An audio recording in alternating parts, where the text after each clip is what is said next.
A small, dark-haired boy stood in the middle of the street, crossing his arms. Holding a stick, he shouted that he was a wizard. A blonde girl playfully attacked the boy, pretending to be a monster that eats wizards. He threatened her back with the stick. The dark-haired boy swung his stick. The boy hit the girl on the head with the stick with all his might, shouting, "Hop!" causing her to scream loudly. The irritated girl shouted at the boy, who struck a victorious pose. The boy replied that monsters always lose. A gray-haired man watched the children. The girl also wanted to be a wizard, but the boy objected, upsetting her. A young man and woman stood next to the grandfather. Leaning on a stick, the old man remarked how much energy the children had in the morning. The boy asked the elder Rebus how to become a wizard. The old man replied that it is impossible to do just by wishing. Against the background of a golden circle, the figure folded his palms. The grandfather explained that aristocratic wizards were born from a higher mystical lineage. The elder upset the children by saying they would not become magicians. A young man behind him asked why he was so strict with them. The elder turned to the young man, who began to talk about rumors surrounding the appearance of a real monster. The young man next to the girl told the elder that he had heard about the appearance of a monster in these parts. The gray elder confirmed the rumors, to which the young man anxiously remarked that this was bad news. The night before, Rob encountered a terrible creature near the entrance, which in appearance very much resembled a leopard. Yunka hugged the frightened girl and calmed her. The elder had already gone to the city to summon a wizard for help. The girl confidently added that when the elder brings a powerful wizard, the monster will definitely be destroyed. Placing her hand on the little girl's forehead, the girl sternly ordered her not to even approach the dark forest from now on. The elder gripped his staff tighter and warned that without the wizard's help, it was impossible to defeat such a monster. The young man asked if all the villagers already knew about the danger. Elder Robus nodded affirmatively in response. Robus's face twitched when the young man mentioned Kazari and asked if the shepherd on the hill had been warned. Under the bright sunny sky stretched a picturesque settlement with roads leading to high mountains in the forest. A little lamb slept carefree in the thick green grass. A herd grazed in the meadow. Next to the dog, the shepherd Turan rested, lazily looking at the sky with a straw in his mouth. Shepherd Turan lay motionless among the grass with a straw in his mouth, intently gazing into the boundless sky. Turan was resting among the sheep and sadly realized how monotonous and boring his life had become. Watching the daily grazing of the sheep on the sunny meadow, the shepherd Turan thought about the endless routine of his existence. The shepherd imagined a small homestead with a livestock pen, lamenting that each of his days was similar to the previous one. Basking under the warm rays of the sun, Turan ironically thought that with such loneliness, he would soon forget how to speak altogether. Continuing to look up, the shepherd was finally convinced that his current existence was a pitiful spectacle. The elder Rebus silently approached the shepherd and sternly asked why he was shirking work in the middle of the day. Elder Rebus blocked the sunlight from shepherd Turan, causing him to ask Rabus to move aside, calling the old man rude. Rabus asked if Turan still remembered an old incident, while Turan basked in the sun with a blade of grass in his mouth and pretended not to understand. The old man listened carefully to Turan, who reminded him how after his mother's death, Rebus tried to secretly steal their livestock.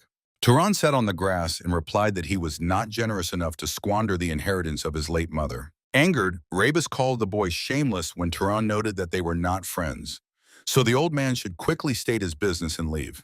Turan became angry at the accusation of shamelessness. Displeasure appeared on his face. The shepherd stood up, and Rebus informed him about the appearance of a monster, which greatly surprised the young man. Turan was stroking a sheep and listening to the elder's story about a huge leopard as tall as a house, which Rob had already seen. The shepherd continued to pet the sheep and admitted it was a problem, while the old man asked why he was not afraid at all in such an open area. Rebus called it either bravery or foolishness, and added that the elder had already gone to the city for a wizard, so they needed to be vigilant. The old man assured that he came here out of concern, but Turan immediately sensed falsehood in his words. The shepherd frankly told Rebus that he ran here to save the livestock, not out of care for him. Turan looked at the old man and urged him to get lost if he was done with his pleasantries. The shepherd grimaced with disgust and shouted after Rebus that he smelled as if his nose was about to fall off. Pensive Turan stayed near his flock while the elder went away on his own path. The shepherd followed him with a thoughtful gaze, pondering the rumors about mysterious monsters. Turan looked at the sheep and thought that monsters possess magic. being a kind of analog to human wizards. The boy walked on the green grass and wondered if a powerful mage would agree to go to such a wilderness because of some beast. Turan was walking through the meadow accompanied by a dog and a flock, doubting that the wizard from the elder of the settlement rural would be worth attention. The shepherd still decided to go and see the mage, as he was very curious to find out the limits of his power. Suddenly, Turan felt a familiar smell, led by his nose, and tried to understand exactly where this trail was coming from. The shepherd focused and carefully looked deep into the territory, trying to recall this specific sensation. Standing under the blue sunny sky, Turan finally clearly realized that it was the smell of fresh blood. The rays of the evening sun illuminated the dense forest and the narrow path that was lost among the trees. The shepherd took the first step and began to cautiously move along the forest evening trail. Turan was delving into the evening thickets, trying to calculate the exact source of the spread of the stench. The boy repeatedly stopped and tensely sniffed the forest air.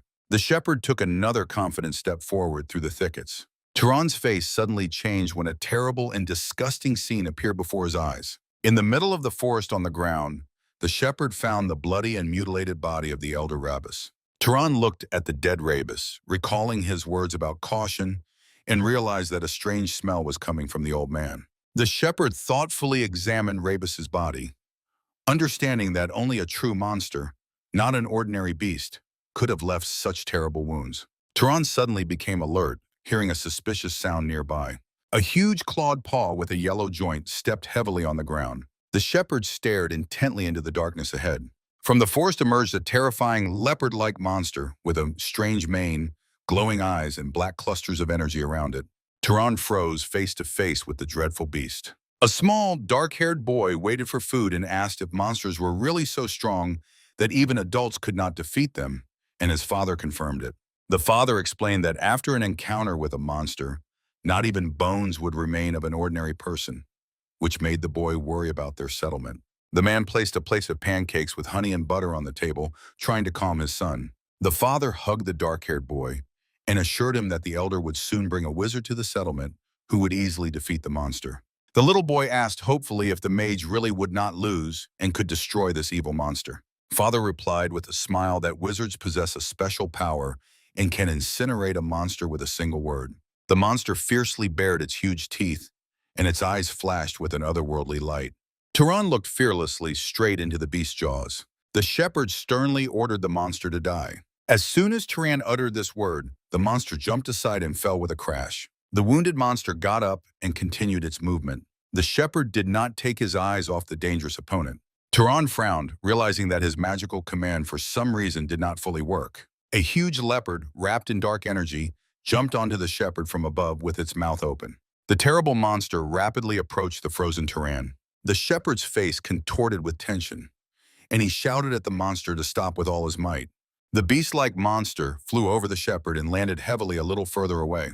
Turan mentally admitted that killing or even completely stopping this monster with a word was beyond his power. The enraged creature, surrounded by a black glow, attacked again. The angry face of the predator appeared right in front of the shepherd's face. Turan managed to jump aside at the last moment from the deadly strike. The shepherd feverishly thought about how to find a counter to this pure rage. Turan's hand twitched instantly, and he took his whip from the wide sleeve. The shepherd Turan's hand gripped the whip. Turan swung the whip, thinking that the shepherd should mind his own business. The enraged monster tried to attack the shepherd. Turan put a stone in his palm, calling it reinforcement. The shepherd struck his palm with the whip, calling it acceleration. Turan cast a careful glance to the side. The shepherd swung the whip in front of the approaching monster. Turan stomped his foot fiercely, calling it penetrating strength. The shepherd swiftly spun the whip in the shape of a cone. The terrifying monster stubbornly continued its advance. The huge beast raised its front paws. The spinning whip wounded the monster. The enormous creature attacked the shepherd Turan with a whip. Turan, with a serious face, noted that he aimed at the head. A stone spun by the whip flew from above at the monster running toward the shepherd. The creature almost reached Turan, but the stone fell on its head and struck it. The next stone swiftly flew towards the monster. The shepherd Turan silently assessed the situation. Turan stood by the giant's carcass and thought that he had used this trick on a monster for the first time. Looking at the bloodied creature, Turan wondered whether to throw it into the ravine. The blood-splattered, thoughtful shepherd grumbled that the settlement's inhabitants brought nothing but trouble. The gaze of Shepherd Turan at the moment when he realized his special wizard gift 8 years ago, at the age of 10. A small room charged with energy, where firewood floated in the air. Little Turan amused himself in the storeroom, endowing nuts, tools, firewood, and even a wooden table with the ability to float. Little Turan turned to his mother, urging her to look at these flying things. Turan's mother entered the storeroom where her son was playing. Little Turan joyfully demonstrated to his mother the ability to create fire and wind. Memories of that day still stood before his eyes. The angry face of the mother who shouted at the little boy and demanded he stop. It was the first and last time she got angry at him. The hand of little Turan, who tried to show his abilities again, but his mother stopped him. Turan's mother sat down on the floor and asked her son to come over, saying they needed to talk. Mama held the little boy by the shoulder and asked if he wanted to live with her long and in safety, to which Turan answered affirmatively. Things no longer flew, but simply lay on the floor, and Mama asked her son to firmly promise that he would not use his power. Mama begged the little boy never and under no circumstances to use his power in front of other people. Little Turan tried to understand the reason, and Mama reminded him of the story about aristocrats and knights. Little Turan nodded affirmatively, and Mom explained that wizards among aristocrats and knights are two completely different concepts. The imagined face of an aristocrat filled with divine energy, Mama explained that they are descendants of Freyans and knights are descendants of half-bloods. Little Turan sat on the floor, listened, and confirmed that everything was correct. Mama explained the difference between them and added that in the little boy's veins flows the blood of a knight, his father. The little boy's face and the imagined figure of his father. Mama told that aristocrats consider knights slaves, so no one should know about his gift.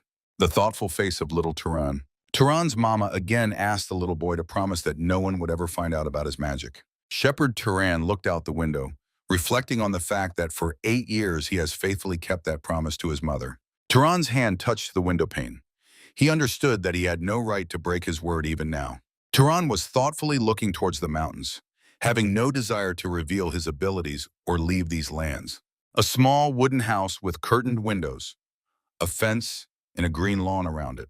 A man's hand was pounding hard on the house door, and shouts demanding Turan to come out were heard from the street. Turan appeared on the threshold of his own home. Angry men of different ages and builds stood before Turan. Turan yawned sweetly and calmly asked what they wanted from him. Turan asked the men armed with sticks if they really accused him of killing Rebus. A burly man grabbed the shepherd Turan by the collar, calling him shameless and confirming the accusation. The angry man shouted at Turan, accusing him of wounding a defenseless old man to save himself from the monster. While the burly man held him by the collar, Turan gathered his thoughts and voiced that he finally understood the reason for their accusations. The young men who came with the man looked at Turan confusedly, not understanding the meaning of his words. The man listened angrily and attentively to Turan, who said that the old man died alone because of the cowardice of the youth who simply shifted the blame. Turan confidently looked straight into the eyes of the man, who continued to hold him firmly by the collar. The burly man clenched his fist fiercely, clearly preparing to deliver a strong blow to Turan. Turan proved to be more agile and timely, dodged the fist of the enraged man. A focused expression appeared on Turan's face as he suddenly remembered his magic. Turan swiftly struck the burly man in the face with his head, causing blood to instantly spurt from his nose. Young men with sticks stood before Turan, while the shepherd pondered that any open desire of his would cost him mana. Determination was reflected on Turan's face as he mentally ordered the first attacker to immediately fall to the ground. One of the attackers fell face first into the grass, dropping his weapon, and Turan thought that casting spells openly was not necessary at all. Turan easily dodged the next opponent's strike, thinking that magic could be used subtly and carefully. Turan's hand firmly grasped the wrist of another attacker, blocking his further actions. Seizing the man's hand, Turan struck him with his own club, thinking about safe magic from which no one would die. Turan finally decided to give a good and unforgettable lesson to all those who dared to come and harm him. In the heat of a fierce clash with the attackers, Turan was making quick hand passes unnoticed by everyone. The heavy wooden sticks that the peasants brought suddenly flew high into the air by themselves. Looking at the fallen man, Turan remembered that this was exactly how he successfully concealed his magical gift for 8 years. Turan stood in the middle of the yard with a victorious look, surrounded by attackers lying helplessly on the ground. Turan looked sternly at the defeated opponents and advised them to better go and humanely bury old Rabus. The shepherd noticed the girls in front of him and asked if they had come to fight, but they replied that they only wanted to visit him. Turan looked at the girls displeased and sharply asked them to take these beaten idiots with them. Finally, inside his house, Shepherd Turan took off his everyday clothes and prepared to rest. Thoughtful Turan assessed the situation and realized that a commotion would arise in the village, and the residents would try to fleece him during trading. Throwing the dirty clothes over the back of the chair, Turan was finally convinced that honesty with these people must be enforced with fists. Tired, Turan closed his eyes and thought that today's taught lesson would long deter the peasants from coming after him. A sudden loud knock on the door instantly distracted Turan from his thoughts, making him wonder if someone decided to mock him. An unknown hand, clad in a tight dark gray glove, persistently and loudly knocked on the wooden door of Turan's house. Angry, Turan sharply opened the door, rudely asking who again lacked the kicks received today. Turan saw a well-dressed stranger near the door of his house. The man with scars and a short beard apologized, explaining that he was only looking for the way and found the owner in a bad mood. Turan carefully examined the stranger, wondering if he was a traveler. The boy replied that he should apologize, as recently uninvited guests had already come to him. Recalling his mother's teaching, Turan thought that he had never been able to be polite, so it turned out awkwardly. Under the guest's clothes, the youth noticed an expensive sword and was surprised why a traveler would need a weapon in such a wilderness. Turan wanted to point the way to the tavern, but fell silent upon hearing the man's stomach growl. Sighing, the boy invited the stranger to come in. Turan and the guest entered the house and closed the door behind them. On the wooden table stood many plates with meat, soup, and bread. Taking off his outerwear, the guest ate with appetite, while Turan lamented the modest food, although the man called it a feast. The guest noted that Turan surprised him and asked if he had previously communicated with visitors, to which the boy responded negatively. The stranger drank from a mug, while the host told that he grew up on this hill, herds a flock here, and strangers are a rarity for them. The guest watched the young man attentively and intently. Turan took a sip from the wooden mug with pleasure. The boy looked closely at the man when he remarked that Turan was too polite for an ordinary shepherd. They continued to have dinner, and the guest added that the parents obviously gave the young man a good upbringing. Looking at the made bed, Turan quietly said that he was raised by his mother, who died a few years ago from illness. The man crossed himself and assured that she raised a worthy son, and the gods surely accepted her into their palaces. Turan was clearing the dishes and replied that he only follows his mother's advice, then asked what brought the guest to these lands. The thoughtful stranger was about to eat a slice and said that he was asked for a favor. The boy asked for clarification, and the guest explained that the client was looking for a wizard capable of dealing with a leopard monster. Hearing this, Turan instantly blushed and became thoughtful. The young man asked if his guest was the same wizard mentioned by the elder, and the man nodded. Chewing, the stranger asked if he could ask one more question, and the shepherd allowed it. The man admitted that he sensed the monster nearby, although he had never seen it with his own eyes. Turan tensed when he heard that the wizard found his behavior strange. Knowing about the monster, the boy was not afraid at all. The guest asked if the shepherd was not afraid, since in the case of hunting humans, he would become the beast's first target. The man looked intently at the host's face, considering him too brave for someone who had never left the settlement. The stranger directly asked Turan who he really was. Turan remembered how, as a child, he asked his mother why no one should know about his magic, and she blamed cruel aristocrats for it. Little Turan did not understand her words, so his mother explained her thought with an example. For an aristocrat, a knight is the same as a dog is for a shepherd. Before the imaginary figure of the knight, dozens of slaves bowed while the mother explained that if necessary, Turan would simply be discarded or sacrificed. Turan remembered the face of his mother, who did not wish him such a fate, and asked if he wanted to live with her further, to which the boy answered affirmatively. Mother ordered her son to clearly remember, no other wizard should know about his gift. Otherwise, they will be separated, and he will be turned into a dog. On Turan's thoughtful face were reflected memories of his mother's further words. For the sake of keeping the secret, sometimes it will be necessary to resort to murder. Turan looked intently and extremely unfriendly at the guest, finally making a decision under the influence of his mother's instructions. Shepherd Turan looked at the guest and pondered the amazing twists of fate when he suddenly asked why he was silent. The shepherd answered with a deep and thoughtful look. The shepherd's guest waited for an answer, looking intently at him. Suddenly, Turan's guest laughed and explained that with such a serious expression on the shepherd's face, he was even afraid to joke. Turan's face changed in surprise when he heard from the guest that it was only a joke. Turan apologized and explained that he had a bad sense of humor, and the guest replied that he should be the one to apologize because it seemed he upset the host. Turan admitted that it was the first time he encountered Wizard's jokes and was confused, and the guest noted that such a reaction was very funny. The stranger extended his hand and noted that they still had not introduced themselves, adding that he was glad to meet him. The wizard smiled and introduced himself as the traveler Kiorn. Turan shook Kiorn's hand and awkwardly added that he should have introduced himself first. The shepherd firmly grasped the guest's palm and gave his name, Turan. Turan looked at the dishes on the table and noted that he was turning 18 this year, to which the guest replied that he would be 75. Kiorn and Turan sat at a round table. The shepherd was surprised by his youthful appearance, and the guest explained that wizards age more slowly. Turan smiled and asked how he became a traveling wizard, to which Kiorn replied that he set out on travels after 60 years of service to the Arabian family. The fascinated traveler admitted that in old age he only desires to travel, and the shepherd called him a true romantic.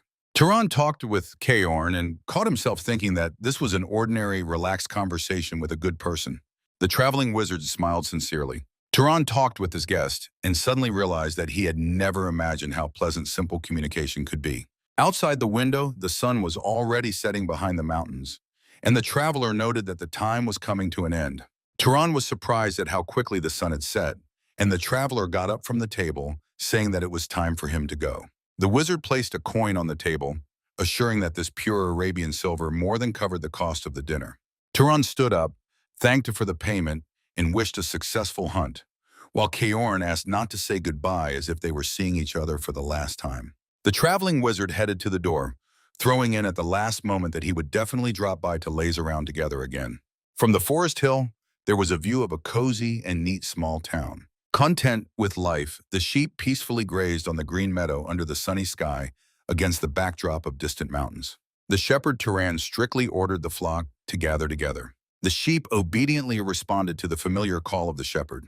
Turan stood in the meadow with a stick in his hands and waited for the animals to come together. Pensive Turan thought about meeting another traveler for the first time, and he was pleased not so much by the magic as by the comfortable conversation. Turan stroked a sheep and thought that the guest's natural ease in conversation indicated his good and sincere nature. Turan imagined Kiorn visiting him with a cartoonish monster on his shoulder.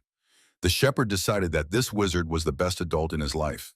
Turan led the sheep to the pasture and reflected on the fact that he had always considered knights to be soulless hunting dogs of arrogant aristocrats. The thoughtful shepherd pondered how to tell Kiorn that he would no longer find the monster on the Khazari hill.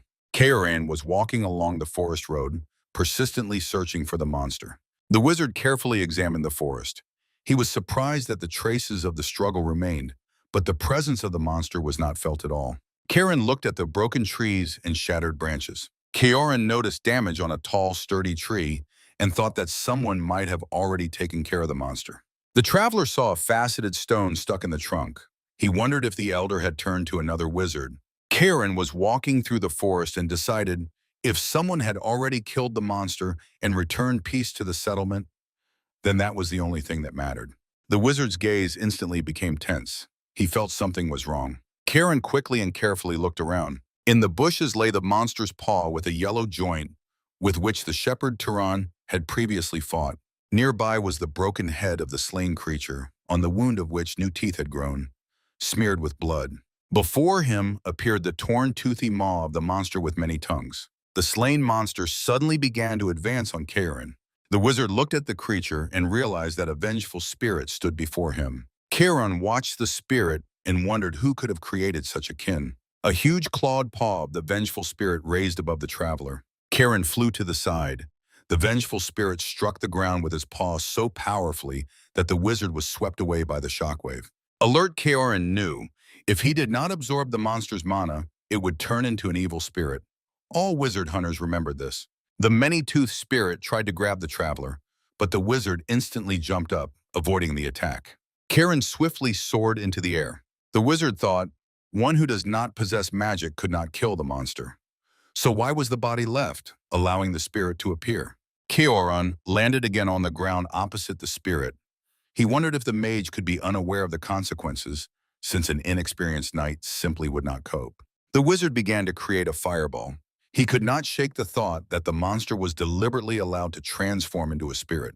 Keoran clenched his fist and released a powerful fiery beam toward the vengeful spirit. A dazzling fiery spell flew straight at the monster. Keoran continued to attack, spewing magical flames. The vengeful spirit shuddered, receiving a direct and strong hit from the beam. The troubled Keoran realized that his magic was nullified. The mana of this monster turned out to be much stronger than that of the wizard himself. Keoran saw that the vengeful spirit disappeared, leaving behind a dirty puddle. The surprised traveling wizard pondered that he had tried to neutralize it with magic and asked himself where he was. Keoran's legs, behind which a black and shiny puddle was bubbling. A puddle behind Keoran, from which something black and dirty, resembling a snake, was rising. The paw of the vengeful spirit, which grew out of the puddle. The vengeful spirit of the monster created a powerful fiery wave, from which the wizard barely managed to shield himself and still got injured. The wounded Keoran thought that an ordinary knight would not cope at this level. At least a low-ranking aristocrat was needed here. The wounded traveling wizard barely stayed on his feet from the energy wave of the vengeful spirit of the monster. Sweaty and tense, Keoran pondered the fact that he did not expect to encounter such a monster in a remote settlement. The face of the vengeful spirit monster, from whose mouth a new clawed paw grew. The wizard traveler stood opposite the vengeful spirit monster and thought that this was beyond his powers. Keoran was in despair, but thought that he was not going to die obediently. The tense face of the wizard who decided, if he had to die, he was obliged to take the monster with him. Keoran's hand gathered a yellow-orange fiery cluster. He planned to strike the spirit at the moment of its lunge. The terrible paw of the monster stretched from its mouth toward the wizard traveler. Keoran clenched his teeth and gathered all his strength into an energy stream. Keoran's hand concentrated the energy stream to strike the vengeful spirit monster. Keoran, with a fiery beam in his hand, stood opposite the attacking vengeful spirit monster. A bright white-blue light flashed in the middle of the night forest. An unknown white-blue beam struck the vengeful spirit, and the energy wave almost knocked Keoran off his feet. The surprised and troubled face of the wizard traveler, who did not quite understand what had happened. Keoran watched as the vengeful spirit of the monster fell and spread like black mud on the ground. The wizard traveler heard someone ask if he was all right. Keoran recognized the voice, turned slightly, and said that he now understood the peculiar humor of the shepherds. The shepherd Turan was walking through the night forest, twirling a lasso in his hand. The face of Keoran, who asked the shepherd if he was also a wizard, Turan agreed that he was. Standing on the forest path, the wizard asked Turan why he had not said anything earlier, but the shepherd remained silent. Thoughtful Turan listened to another question from Keoran about why he helped, since he could have just passed by. Turan briefly replied, because, and recalled moments of their interaction in the shepherd's house. Turan's dog was sleeping peacefully on the floor in the room. Sitting in the shepherd's room, Turan asked Keoran why he went so far, and the wizard traveler clarified in what sense. Turan noted that he did not know about the elder's promises, but with such skills, Keoran would easily find better earnings. Keoran replied that he simply felt sorry for these people, and Turan again asked what exactly he meant. Keoran explained that they are forced to live on the border and tremble with fear without hope for protection, and Turan asked what benefit the wizard gets from this. Turan listened carefully to the traveler, who explained that wizards inherited the power of the Lord, so they must live with honor and protect the powerless commoners. Seriousness appeared on Keoran's face when he added that far from everyone shares such views, and everyone chooses their own path. Smiling, Turan walked through the night forest and repeated to Keoran his own phrase that everyone decides for themselves how to live. Suddenly, heavy and loud footsteps of the vengeful spirit were heard again. A powerful explosive wave suddenly knocked the traveling wizard and Turan off their feet. Keoran noted to Turan that he was listening carefully and added that together they definitely could not cope with this vengeful spirit. Keoran emphasized that such a task is only within the power of an aristocrat, so Turan must inform the elder and order an urgent evacuation. Looking into the vile green eye of the vengeful spirit, covered in mud, Keoran ignited flames in his palms and promised to hold back the monster. The traveling wizard with a burning hand stood confidently directly opposite the vengeful spirit. Keoran mentally admitted that he was a master of talking, but in reality he did not even know how long he could hold out. Tense in surprise, Kioran heard Turan's words that everything was fine and confusedly clarified what exactly the boy meant. Looking at the glowing stones, Turan noted that after the first strike he was confident of success, and Kioran asked him in surprise. Kieran wondered if Turan was really hinting that last time he did not hit with full strength, and whether an ordinary beaten child could defeat the monster. Kieran looked carefully at the boy, realizing that what he saw in the settlement was not a coincidence and not a foolish bravado of a fugitive from the aristocrats. Meanwhile, bright stones emitting strange light were flying swiftly through the air.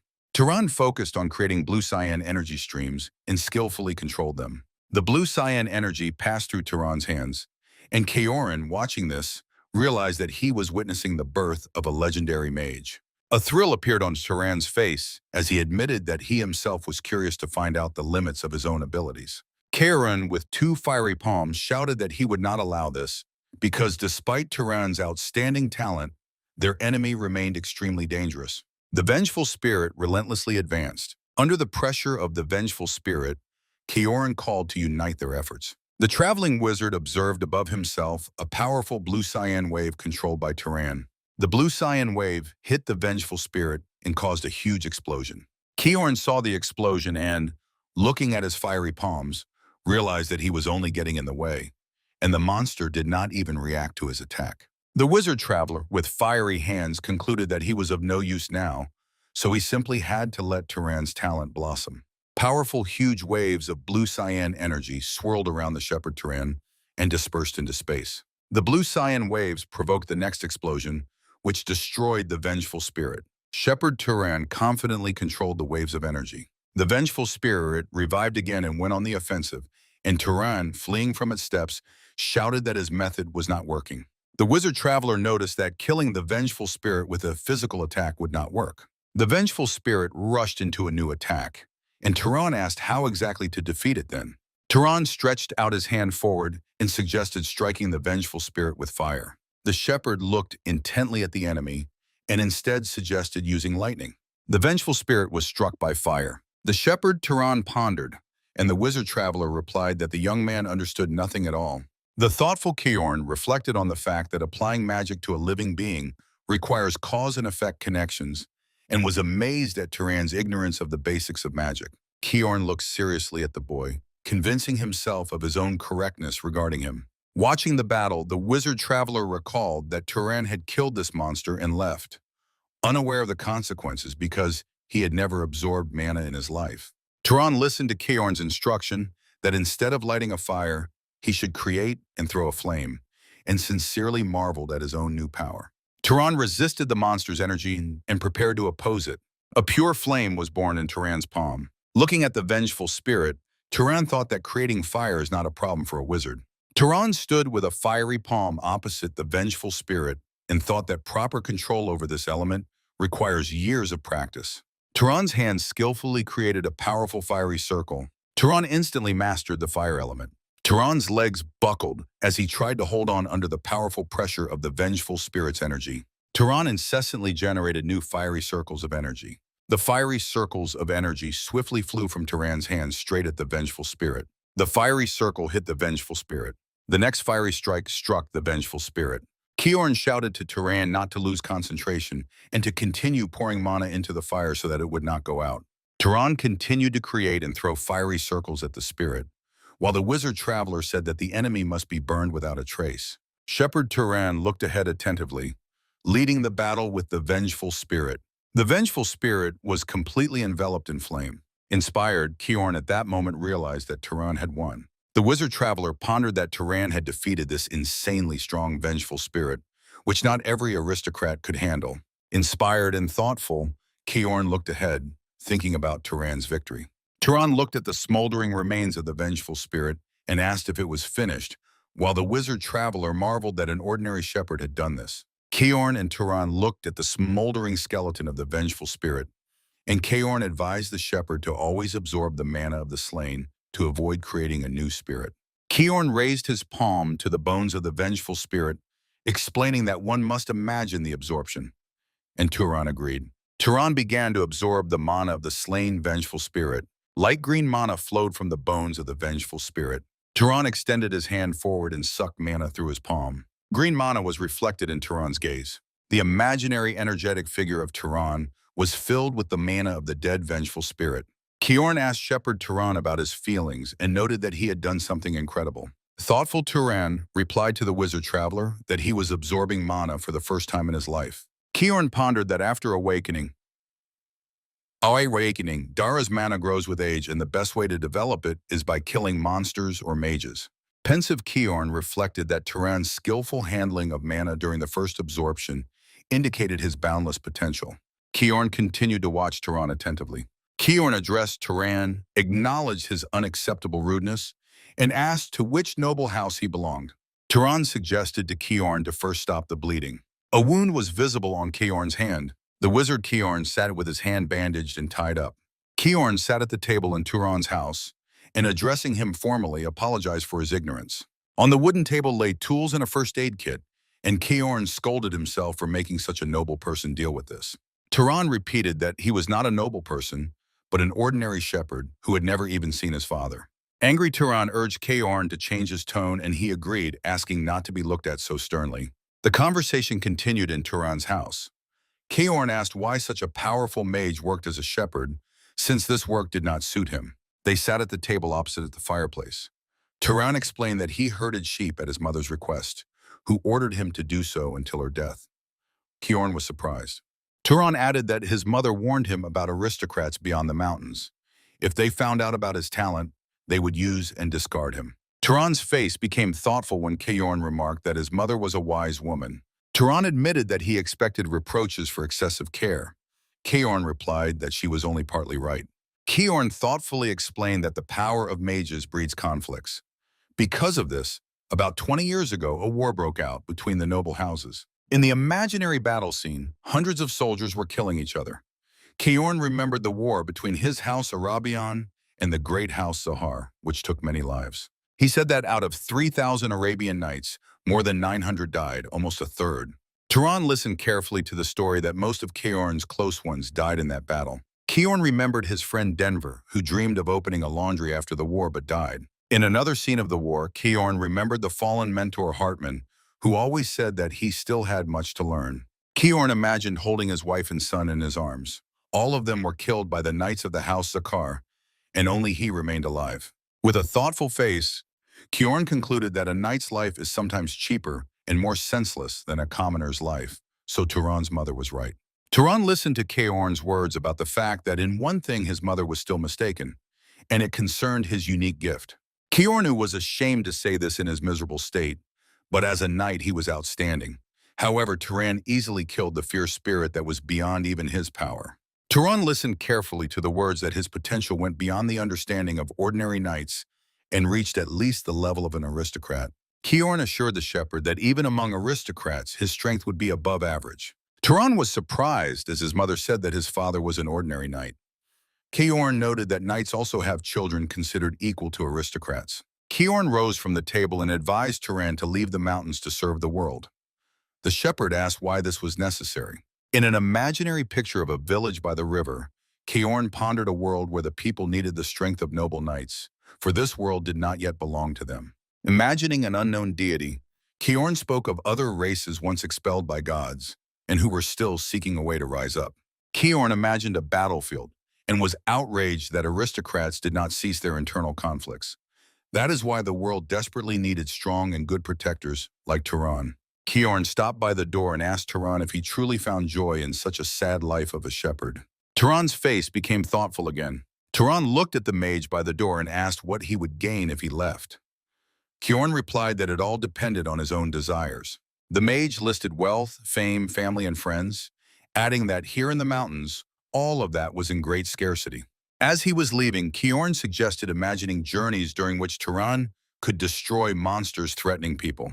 Looking at the sword by the wall, Kiorn added that Turan could become an explorer of the unknown or swear allegiance to a noble house and follow the path of strength. The mage listened to Turan's response, who admitted that overall the guest was right. In the yard, Turan spoke with Kiorn and agreed that the proposed life was much better than herding sheep in these mountains. Turan confessed that for the first time in his life, the surrounding world had truly become interesting to him. The traveling wizard replied that he feared vain hopes and promised to support any choice Turan made. Kiorn asked Turan about his hereditary ability, but he said nothing. The mage apologized and added that he constantly forgets about Turan's ignorance regarding magical matters. Showing an imaginary deity resembling a heart, Kiorn explained that the hereditary ability distinguishes aristocrats from knights. Kiorn asked which spell Turan found easiest or which technique did not require mana. Turan clenched his fist and doubted his strength, but Kiorn explained that mana itself strengthens the body. Recalling stones, Turan named his advantages as smell and accuracy, and Kiorn recognized such a sense of smell as a hereditary trait.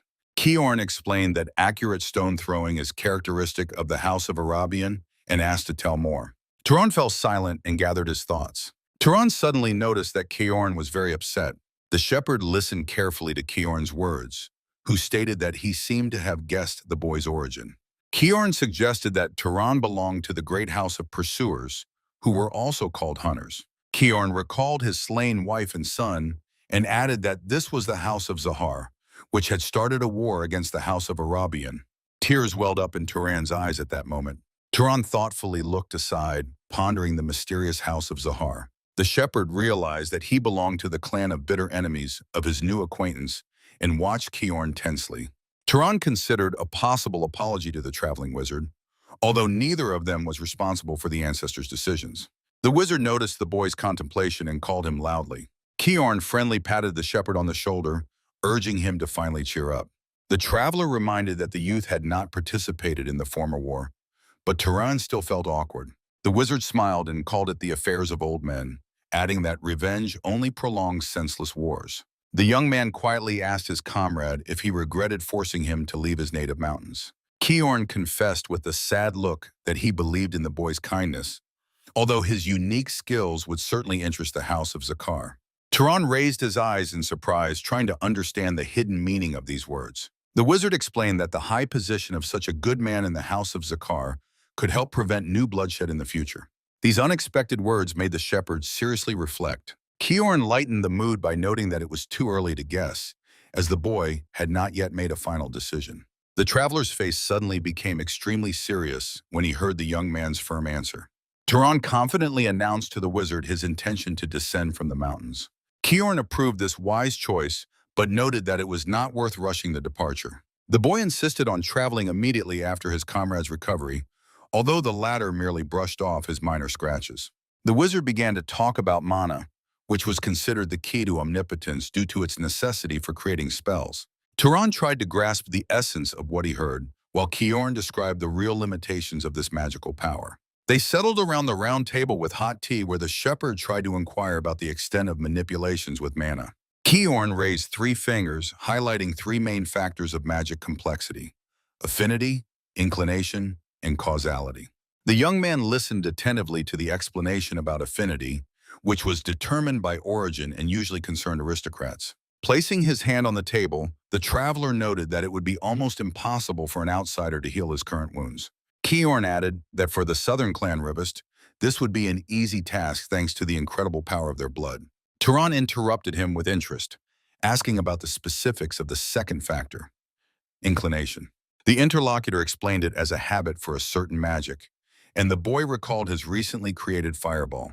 The wizard nodded, confirming that frequently lighting a regular campfire indeed simplified mastering fire. Looking into the cup of milk, Kiorn called the third factor the most important and admitted that he himself did not fully understand it.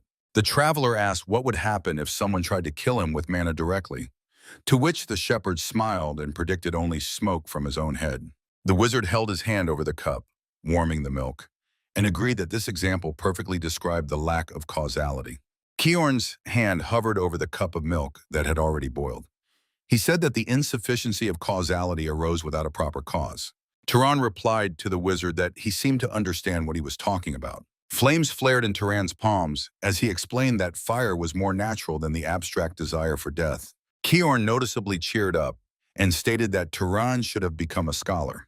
At the round table, Turan wondered why he could control ordinary animals, but could not manage magical ones the same way.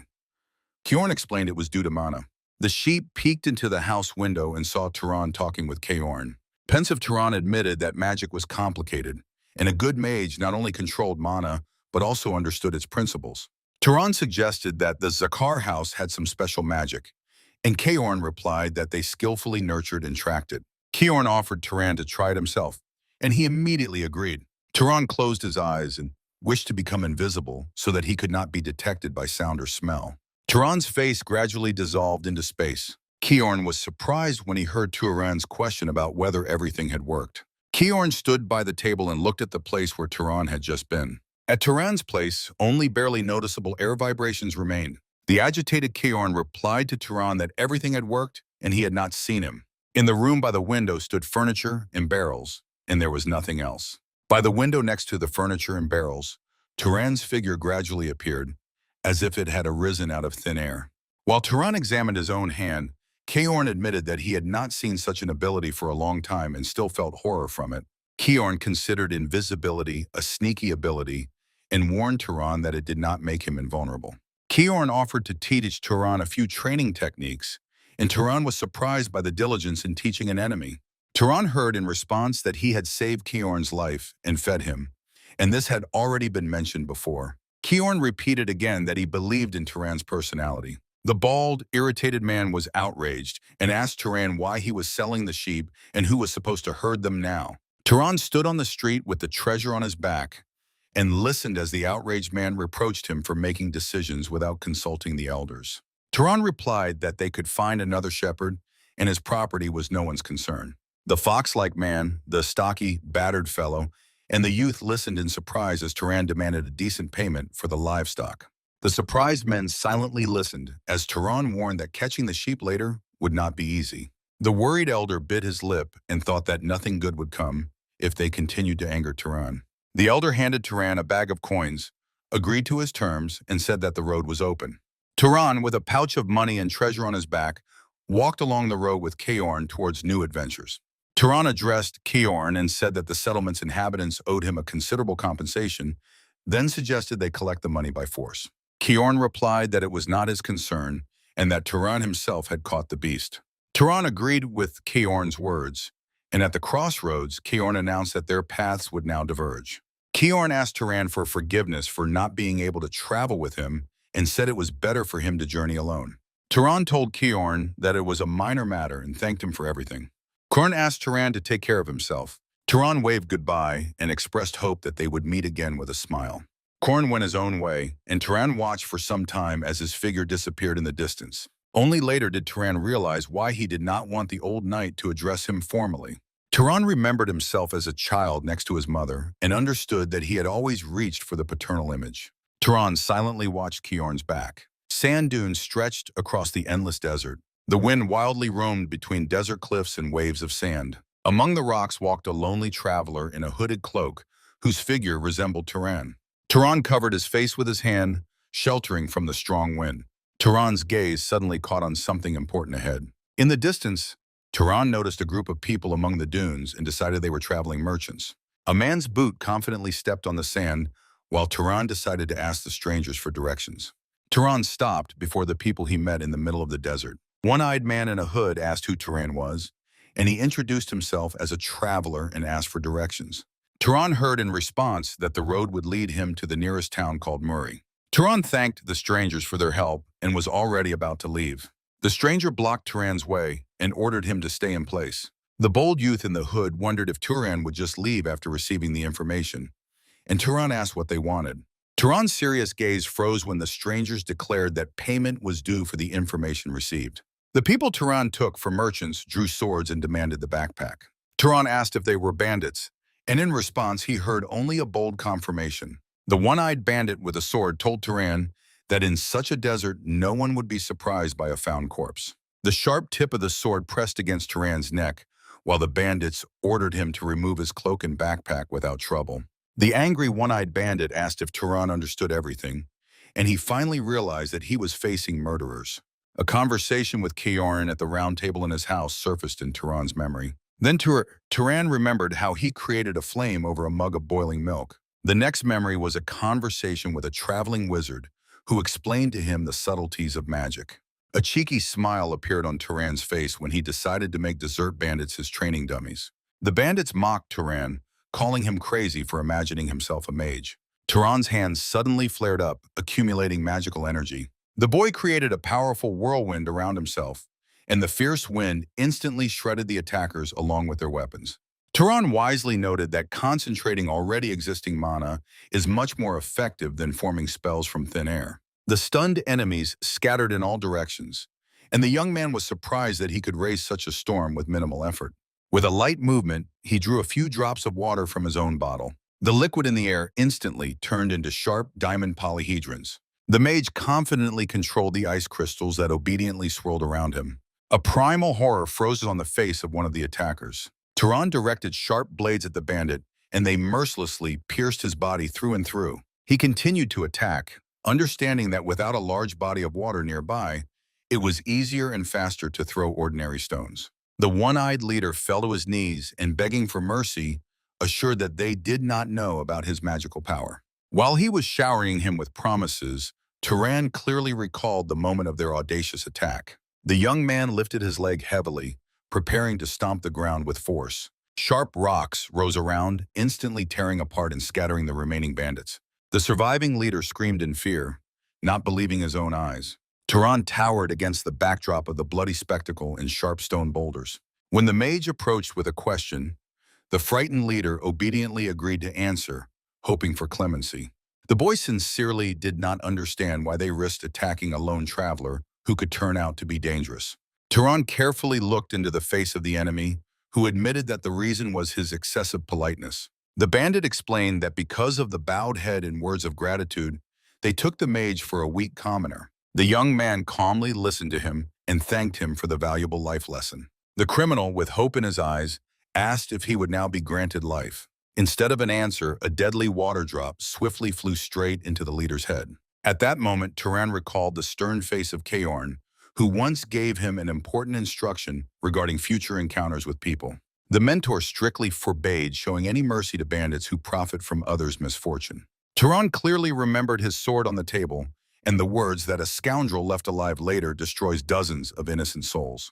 In the middle of the desert opposite the bloodied corpse, the boy realized that he had acted exactly according to the teacher's commandments. A satisfied smile appeared on his face, and he decided to set off immediately. Deep wheel tracks were clearly visible in the sand, by which Turan easily determined the further path of the bandits. Turan wandered the desert, following the tracks of the bandit wagon, desperately trying to find at least some settlement. The thought that he had taken a person's life firmly settled in his mind. The boy slowly moved through the desert, relentlessly replaying the events of the recent clash in his memory. Before his eyes appeared the image of the one-horned bandit, evoking an unpleasant feeling of guilt. However, Turan understood that he could not let the robbers go, as Kaorn always taught. Those capable of killing for profit will inevitably find a new victim.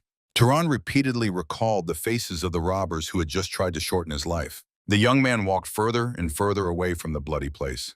Just as the wheel tracks were overgrown with grass, so the burden on his heart gradually melted away after recalling the wise instructions of Kaorn. The traveler finally emerged from the scorching sands and saw ahead a green valley, which became his first step into the new world. Standing on the hilltop, Turan looked around confused and fascinated by the amazing views of unknown lands. Before him stretched the picturesque town of Murray, with lush, multi-domed churches and neat streets against the backdrop of majestic mountains. The traveler's gaze opened onto a lively city street bustling with life. Walking past the crowd, the boy was genuinely amazed, as he had never before seen such a large number of people in one place. His attention was drawn to a tall, multi-story building that did not at all resemble the simple huts from his native village. Turan slipped past the bright market stalls, clearly realizing that now he was in a real city. The boy hesitantly approached a fruit vendor, who immediately began to kindly invite him to his stall. The traveler politely apologized to the seller and admitted that he actually did not intend to buy anything. The words of Kaorn surfaced in his memory, who advised that in any city or village, one should first look for a tavern, where one could always rest. The seller's face instantly twisted with rage, and he rudely ordered the boy to get lost if he had no money. Turan looked puzzled at the insolent shopkeeper, wondering if such rudeness was an unspoken city rule for ordinary passers-by. Trying to fix the situation, the young man pointed to the red apples and asked the price, to which he received a short answer: 2 ducats. Seeing the boy confusedly examining the coins in his palms, the merchant guessed that he was a foreigner and offered to pay with any other currency. Turan handed over a coin and asked for directions to the nearest establishment, and the seller gladly directed him past the cloak stall straight to a huge tavern with a blue roof. A neat sign gleamed on the heavy wooden doors of the establishment. At the threshold, the traveler was greeted by a beautiful blonde named Olena, who smiled and invited him inside. When Turan approached to inquire about the cost of lodging, the girl coquettishly remarked that the new guest seemed very attractive to her. Olena playfully informed him that a night in a room would cost 16 ducats. The boy obediently counted out the required amount and noted that he wanted to ask her about one important matter. When Turan asked if monsters roamed the outskirts, for whose heads a reward was offered, the surprised girl fell silent for a moment. The boy thoughtfully considered that hunting monsters would help him not only absorb mana, but also earn a good income. Seeing the strange silence, Turan directly asked the smiling beauty why she suddenly fell silent. Olena slyly remarked that in their world, no information is given for free. Casting a glance at the wine barrels in the corner of the hall, Turan heard from the girl advice to turn to the city hall. Turan sat at the table in the tavern with a mug in his hand and asked Olena what a city hall was. The surprised girl leaned on the table with her hands and asked if he really had never heard of such a thing, noting his rural origin. Turan listened attentively to Olena's story that public matters are decided in the city hall and that officials hired by the Lord work there. Olena noted that it was already late and the city hall was closed, but advised Turan to go there tomorrow if he wanted to learn about rewards for monsters.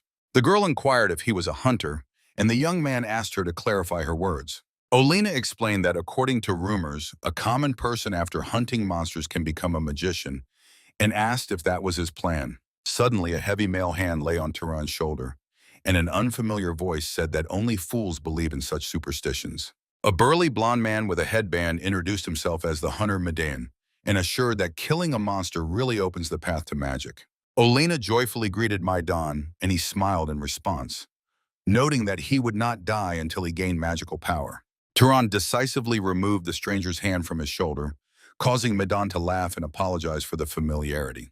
The young man asked the guest to tell more about the possibility of turning an ordinary person into a wizard after defeating a monster. Olena listened attentively to the story that magical power grows during the extermination of monsters, and that this principle applies even to commoners. Medan pointed to 3 of his comrades and added that the 4 of them hunt precisely for this reason, and the men nodded in agreement. Turan asked if any of them had become a mage, but heard that the city only had the Lord's court wizard and his 3 apprentices. Medan inquired about Turan's purpose and critically examined his poor equipment, asking about the presence of combat weapons. The boy showed his sling for throwing stones, and Medan noted with surprise that, judging by the wear, it had been used very often. Turan assured the impressed Medan that the sling shoots excellently with anything the size of an egg, to which Medan advised hunting monster rabbits with it. Medan admitted that their squad could really use an accurate shooter and offered the boy to join the hunt. Turan's face remained calm as he politely declined the offer and thanked for the invitation. Later, Turan rested in a nice hotel room of the tavern and thought that he had no reason to risk his life together with Medan. The young man tiredly looked at the ceiling, recalling the events of this crazy day.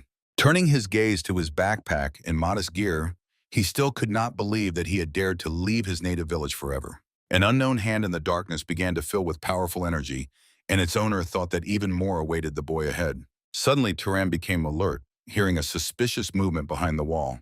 He instantly sat up on the bed and loudly asked towards the door who was there. The young man remembered how he and Kjorn were walking through the forest, and the mentor strictly ordered never to lose vigilance, even during rest in the tavern. In his memory surfaced Kjorn's words that a big city never guarantees safety to a traveler. Turan recalled his own promise to the senior comrade to always stay alert and not relax for a moment.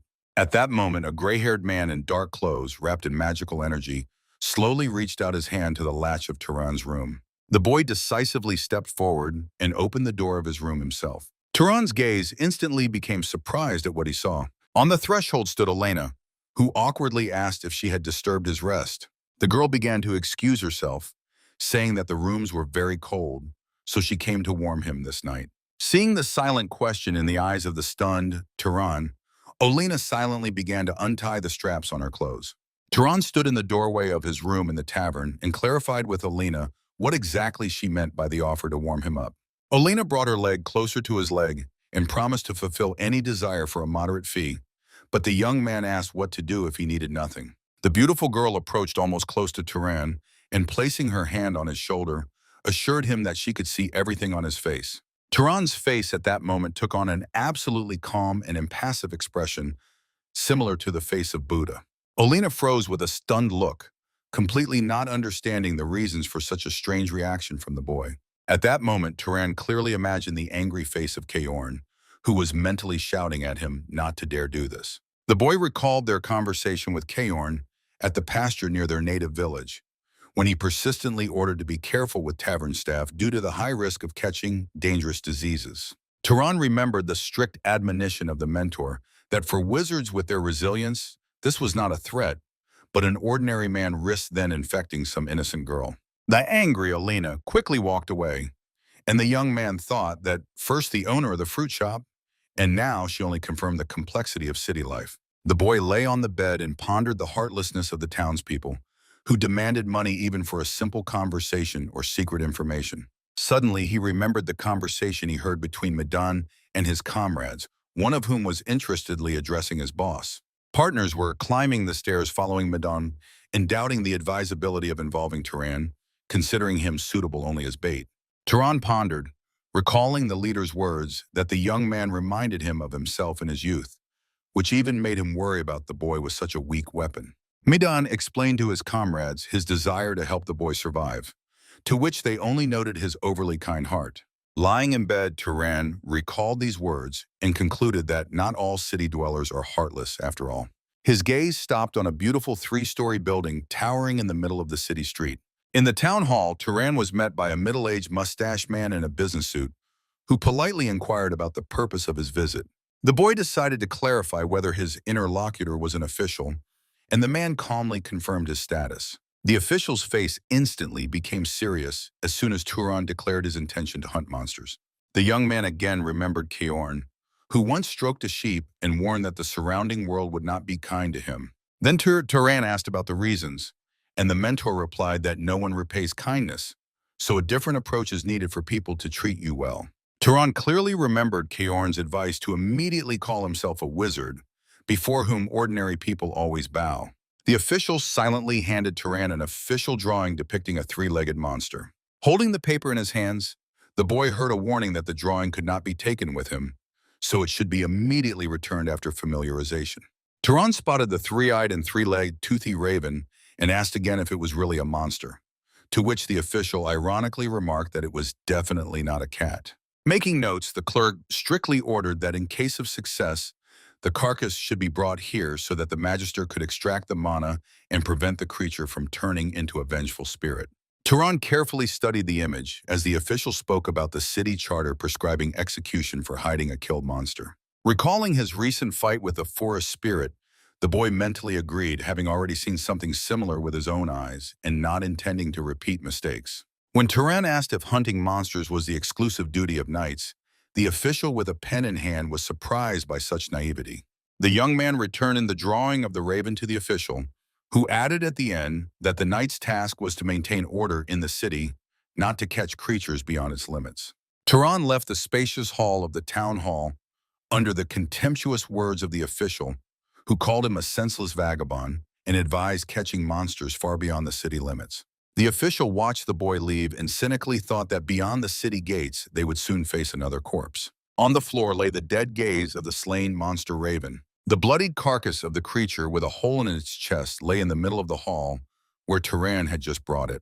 The town hall officials looked at the brought prey with surprise. The mustached clerk, who had been talking to the boy earlier, stared in shock at the monster and doubted what he saw.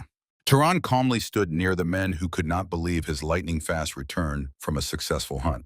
The official seriously asked the young man if he had defeated the Tura on his own, to which Turan confidently nodded. The boy inquired about his reward, and the impressed clerk promised to pay all the money immediately. The man handed Turan a heavy pouch, advising him to rest well after such hard work, and the hunter quietly thanked him in response. Other workers enthusiastically examined the corpse of the winged creature and marveled that its sharp wing blades remained completely undamaged. The mustached man suddenly noticed that Turan had not left yet and addressed him in surprise. Those present exchanged stunned glances when the boy suddenly asked about the availability of other orders. The clerks warned Turan with concern, hoping that he did not intend to continue hunting without a break. The table in the tavern was overflowing with meat, cheese, and solyanka, and Elena proudly noted that these were the most expensive items on their menu. She smiled as she showed off the lavish feast and admitted that she could not even imagine how it was possible to destroy 30 monsters in 3 days. Turan eagerly devoured the food while the girl asked him about his considerable earnings. The boy raised his glass and contradicted Elena, hinting that money was of secondary importance to him. He recalled how he recently took mana from a slain forest creature, fully understanding that this energy was his true goal. Memories of absorbing power from the monster cat confirmed that thanks to these crystals, he had become significantly stronger. The young man looked at his palms and thought that compared to the day he met Keorn, his mana had increased many times over. His gaze became thoughtful as he realized he had reached his ceiling, since he could not advance further on weak monsters. Olena suddenly called out to the boy, making him distract from his heavy thoughts. Turan addressed the host, wondering why they were not eating anything, but they just waved him off, leaving all the initiative to the guest. The girl watched his appetite with amazement, and the cook sincerely rejoiced that the client liked the dishes he had not cooked for a long time. The hunter sincerely thanked both for the delicious dinner and promised to try even harder next time. Suddenly, someone's audacious hand firmly grabbed Turan by the collar from behind. 2 brazen young men blocked his way, and one of them rudely asked if the boy was eating too much alone. Turan heard behind his back mockery about his skinny build and a proposal to share the earned money with new partners. The young man quickly turned around and with a sharp strike of the edge of his palm, hit the insolent one in the face with all his might. The insolent young man was swearing next to his friend, opposite Turan, who prepared to defend himself while the other attacker called him a beast. Turan calmly replied to the attacker that he had brought trouble upon himself. The audacious young man swung his fist, shouting that Turan should not dare to be arrogant. Turan anticipated him, knocking the attacker to the floor with a powerful punch to the face. Another boy grabbed a stool and tried to hit Turan with it. Turan reacted instantly and caught the blow with his hand. Clasping his fingers, Turan with a swing slapped the second attacker with a powerful flick right on the forehead. From this blow, the boy flipped head over heels. Olena shouted loudly across the entire tavern, demanding that the men immediately stop the fight. Behind stood 4 beaten young men, and the man in front of them bowed his head apologetically, asking for forgiveness. Turan listened to the man's promise to talk to the insolent ones so that this would not happen again. Midden with bowed head and beaten boys stood in the corridor, while the elder justified himself by lack of money and envy of Turan's success. By Midden's order, 2 attackers stammered out their apologies. Turan inquired about the difficult situation, and Madan admitted that they had hit rock bottom. He gloomily added that in 3 days they would lack money even for a roof over their heads, but called it purely their own problems. Midden was genuinely surprised when Turan suddenly handed him a pouch of coins. The puzzled man asked the reason for such generosity, and Turan called it payment for kindness and care about his fate in the team. Finally, Turan noted that help was not free and he needed important information. Satisfied, Midden assured that it was his specialty and promised to tell everything down to the smallest details. The sun brightly illuminated the landscape of a beautiful and neat city. Turan stood in a forest glade, thinking that this hunt in Murray would be his last. His thoughtful face reflected thoughts about moving, as Maidan's stories made him want to finish things here. He recalled their conversation at the tavern table, considering the information received extremely useful, and Maidan himself a wonderful person. Turan smiled at his own thoughts about the fact that Madan, although less experienced than Kjorn, was much kinder than him. Turan's gaze suddenly became wary. He twitched his nose, clearly sensing a suspicious smell in the air. The boy instantly sprang up and ran towards the stench, mentally praying for a mistake. His fingers touched the trunk of a tree on which huge, deep scratches were visible. Turan stopped abruptly, seeing the scene he feared so much. Under the tree on the grass sat a bloodied young man. Looking closely, Turan recognized him as the boy from Madan's company. The face of the slain youth was completely covered in blood. Nearby froze another dead gaze, which made Turan shudder. Near the bloodied hand of the deceased lay exactly those coins that Turan had recently given to Madan. The hunter bent low over the body of the unfortunate one. Staring at the mutilated face of the dead Madan, Turan confusedly whispered a question about what had happened to them. Turan heard the boy dying under the tree barely croak some word. The dying youth tried with his last strength to pronounce the word crow. Bleeding, the boy finally clearly pronounced the word rabbit. Before his eyes appeared the bloodied snout of a terrible monster rabbit. The huge creature suddenly pounced on one of the wounded youths. Turan, who was sitting by Midan's lifeless body, shuddered at the noise and sharply looked back. The bloodthirsty monster fiercely stared at those present with its burning red eyes. The youth froze, carefully and intently studying the behavior of the dangerous creature. The beast swiftly launched an attack directly at Turan. The boy became angry, instantly realizing the colossal speed of the enemy. Watching the huge spiky beast with a bloody gaze, the hero understood that he had barely escaped death. Turan confidently prepared the weapon and began quickly spinning the sling. The boy raised the weapon above his head, gaining maximum speed for a powerful strike. The deadly projectile, filled with magical energy, flew precisely at the target. The youth relentlessly released one charged stone after another towards the beast. The glowing projectiles approached the monster's head at tremendous speed. The creature deftly deflected the first attack with powerful hind legs. The beast easily blocked all the stones launched at it by the opponent. Watching this, Turan realized that the enemy was accustomed to defending against such projectiles. The massive paw of the creature was covered with sharp and strong claws. The monster jumped high, trying to reach the boy in midair. The large eye of the monster filled with rage and shone with a bloody light. In the place where the hero had just stood, only a faint trace of pure energy remained.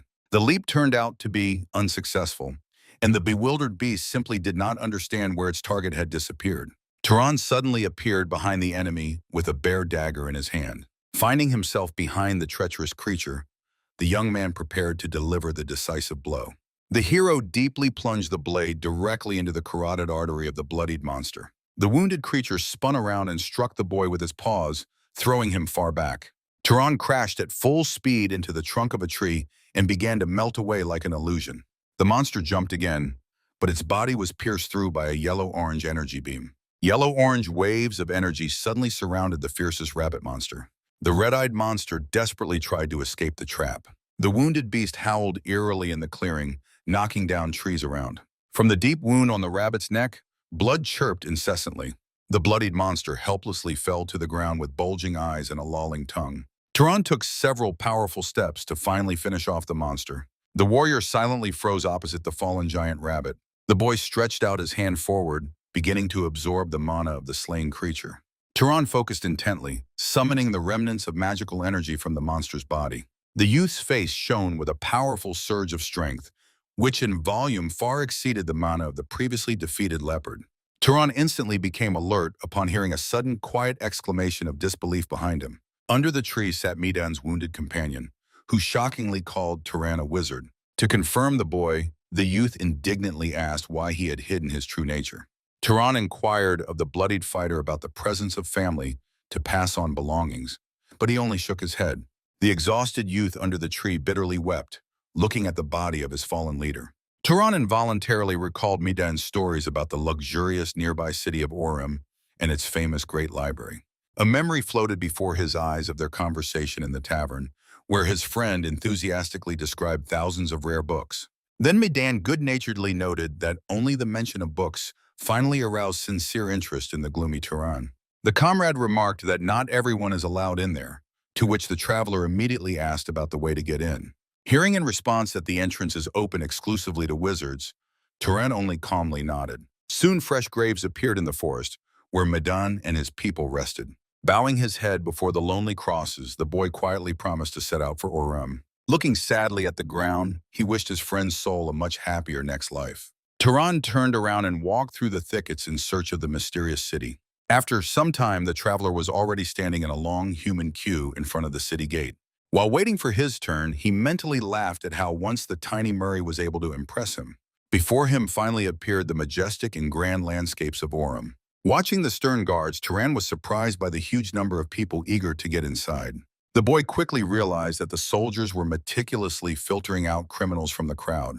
Approaching the gate, he only became convinced of the reliability and solidity of the local security system. Turan was about to pass through the gate, but the guard stopped him with an order to stand, which sincerely surprised the boy. The guard at the city gate sternly announced to Turan the prohibition of entry. The guard disdainfully looked over the boy's dirty clothes, ordered him to step back, and immediately brush himself off. In the middle of the landscape stood a majestic multi-story tower, completely covered with green ivy. The structure towered in the very heart of the city, attracting attention with dense thickets on the walls. Turan gazed at the structure in fascination, recalling Madan's stories about the legendary library here. The boy could not take his eyes off the grandeur of the building, assuming that magic was definitely involved here. The entrance to the magical repository was closely guarded by armed sentinels. Turan politely asked to be let inside, but heard in response that only wizards were allowed there. The stunned guard listened with distrust to the boy's claim of his affiliation with mages. The angry warrior became furious over the obvious lie, reminding about the death penalty for such fabrications. The man extended his hand forward in an iron gauntlet, blocking the way and assuring that Turan did not look like a mage at all. Suddenly, the guard's metal glove began to rapidly redden from unbearable heat. Turan instantly recalled Kjorn's words about mages' ability to sense each other's power and rank through mana. The young man's gaze suddenly became incredibly serious and focused. Turan's eyes flared with a dangerous red fire, and he decisively stretched his hand forward. The frightened guard tried with his last strength to resist the boy's powerful energy wave. One of the fighters fell under the pressure of the force, and Turan calmly inquired about his condition from his companion. The warrior, fallen to the ground, realized with horror that before him stood at least a low-ranking aristocrat. Rising, the Knight of Kensa from the Valtis house respectfully asked about the origin of the powerful stranger. Turan indifferently asked if it was necessary to answer such questions for a simple visit to the library. Kensa explained that entry required the Lord's permission and promised to immediately send a request to his house. Soon, Turan was already resting in a luxuriously furnished room. The boy thoughtfully pondered that the primary plan seemed much simpler to him. A neat maid in traditional attire appeared nearby. The girl respectfully began to wash the unexpected guest's hand. The young man sat on the edge of a huge bath surrounded by 3 maids, sincerely not understanding how the situation had come to this. Completely wet, Turan tried to stop the process, assuring the girls that he could manage on his own from now on.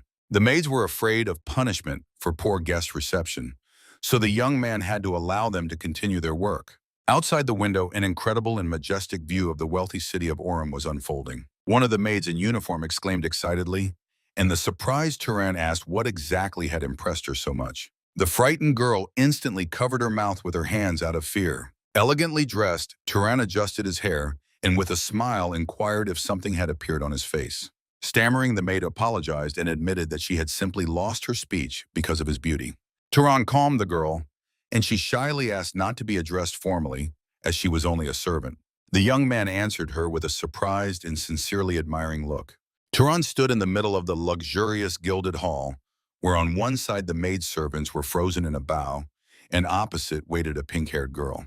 The green-eyed girl, accompanied by a burly guard, arrogantly asked if this was the young man who had just come in rags. She noted that after bathing, the beggar had turned into a prince, but Turan calmly asked her not to exaggerate. The young man stepped closer and introduced himself, after which the girl gave her name, Azella.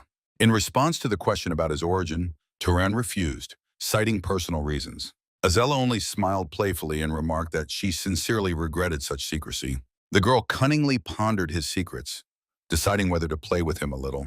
Suddenly, Azella straightened up opposite the guest, and powerful streams of magical energy rapidly swirled around her body. Amusing herself with magic, she smiled and ordered Turan to demonstrate his own power.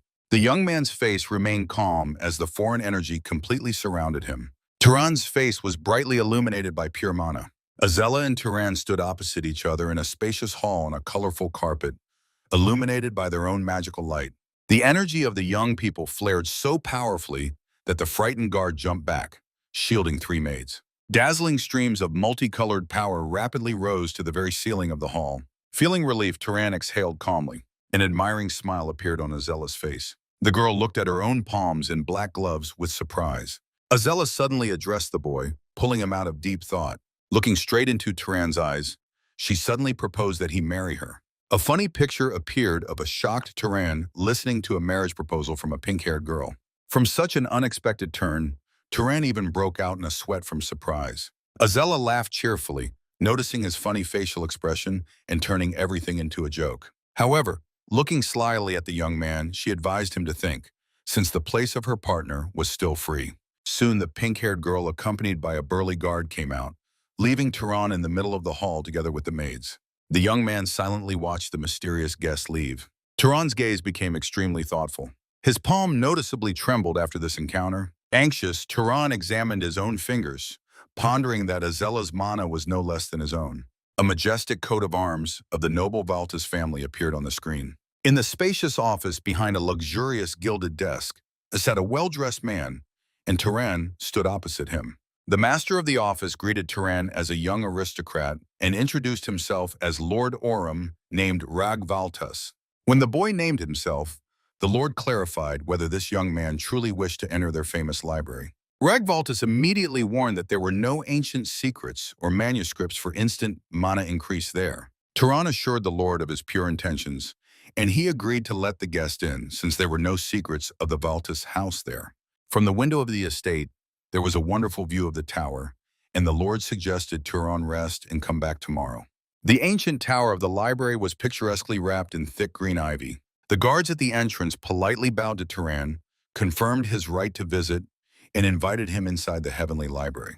Turan's eyes flashed with sincere admiration. Bright sun rays penetrated inside the building through the majestic dome, illuminating the spiral staircase. The young man looked around, genuinely amazed by the unique architectural design of these spiral stairs. Turan entered a huge hall with a stone floor, long wooden tables, and countless shelves where books lay stacked everywhere. The surprised boy suddenly heard a girl's voice. A stranger greeted him and noted that she was glad to meet him. A short girl with long hair and a dress with overly long sleeves introduced herself as the local librarian. The dark-haired, gray-eyed girl added that by the Lord's order, she had to explain the simple local rules to him. The puzzled Turan pondered the librarian's young age while she voiced the prohibition against taking out and damaging books. The girl poked her finger in his face and declared constant surveillance, to which Turan asked her to step back for his own comfort.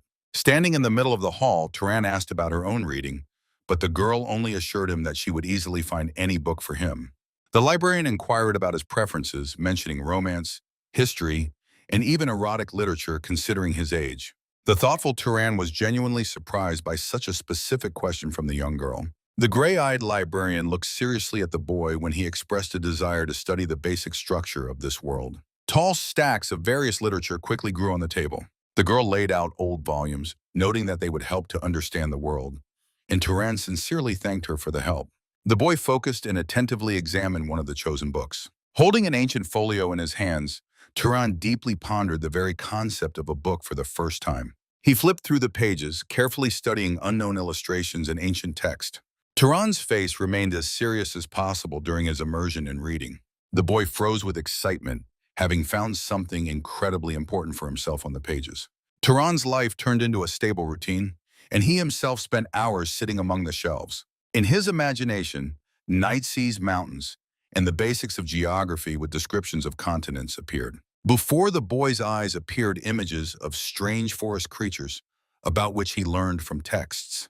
Imagination painted bizarre sea creatures, described in detail in ancient editions. The boy studied descriptions of ancient weapons, the etiquette of wizards, and information about monsters of a past era. Turan's face reflected extreme concentration. With each mastered page, his former limited world became clearer and more understandable. Ragvaltos sat thoughtfully at the desk before the typewriter and asked if the library had been useful, to which Turan answered affirmatively. In the office, the Lord reminded Turan that access to the books was an act of goodwill, not merely a sign of respect for his title. Lord Valtos hinted at the need for a favor in return, and the boy urged his interlocutor to speak frankly. Against the backdrop of the cityscape of Orim, Valtos told about a monster in the north that had already eaten 4 night hunters. The thoughtful lord acknowledged the need for aristocrats' involvement and promised to provide Turan with everything necessary, assigning 2 fighters. Turan agreed to the dangerous hunt, realizing that protecting people is the direct duty of every wizard. Turan recalled an official from the town hall and suspected something was wrong, since he assured that the knights were busy and the mages did not intervene in such matters at all. Lord Valtus emotionally explained to Turan that the northern path, blocked by a monster, is critically important for Orim, and trade has been halted for 10 days. Turan listened carefully to the Lord and realized that the siege had begun before his arrival. So now the reason for such sudden hospitality became clear. The heavy boots of the knights rhythmically tapped on the stone pavement of the city street.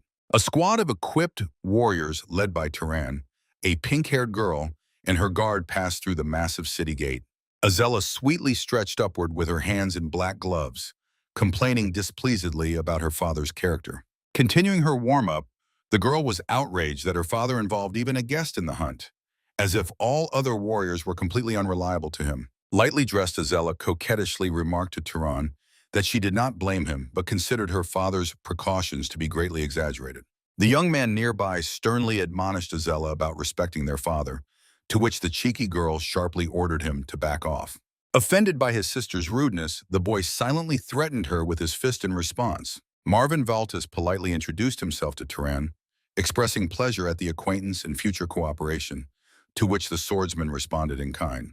The ironclad board tossed a few small stones from the forest path. Carefree Azella broke ahead, urging her brother Turan and the other knights to quickly deal with the monster and return to rest. Marvin Valtis, with a cunning smile, inquired of Turan whether his older sister had taken a liking to him, but received a clear negative response. Marvin laughed sincerely, clearly pleased with the companion's words. The unexpected order to stop made all the travelers freeze in confusion. Two knights approached the shattered wagon under the watchful eyes of Azella, Turan, and the rest of the squad. Examining the debris, the warriors assumed it was the work of the sought-after monster, and the victims seemed to have been moving from the south. Deep in thought, Turan stood silently next to the concerned knight. On the splintered wood, a deep imprint of a huge palm of an unknown creature was clearly visible. The knights carefully studied the trace on the debris and concluded that the attacker was a giant primate. Turan stepped closer and ordered everyone to carefully examine the specific shape of the paw print left behind. The swordsman suggested that after attacking the merchants, the beast returned to the thicket, so the squad has a chance to track it by the fresh tracks. Azella exchanged a surprised look with her brother, admitting she did not possess tracking magic, and Marvin also helplessly shrugged. Turan bent over the broken wagon, carefully examining every detail and promising his companions to find the direction of the animal's movement. The girl inquired whether he was from hunting lands, to which Turan calmly replied that he simply had extensive practical experience. Closing his eyes, the swordsman deeply inhaled the scent of the found scarf and mentally activated a tracking spell. Turan's gaze instantly became sharp and focused. A barely noticeable magical trail of scent stretched deep into the dark and dense forest thicket. Confidently determining the exact location of the monster by the left trail, Turan decisively pointed his hand in the right direction. Turan and his companions reached a stream crossing the road, and the boys said that the monkey had stopped here and apparently decided to bathe.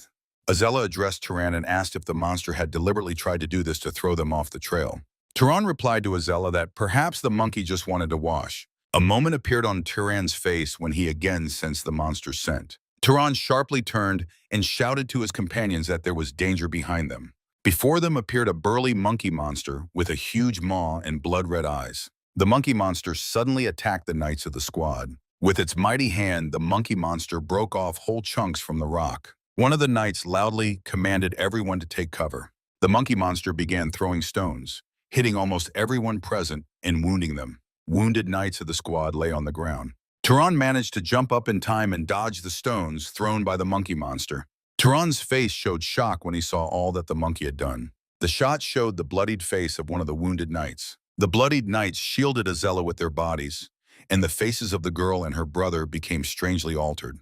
Azella began launching a powerful energy stream with her hands. Turan silently watched everything that was happening around. The enraged Azella shouted loudly and ordered the squad to attack. The monkey monster confidently advanced on the sword-armed knights. The moment came when the monkey suddenly stopped its advance, turned around, and began to run away.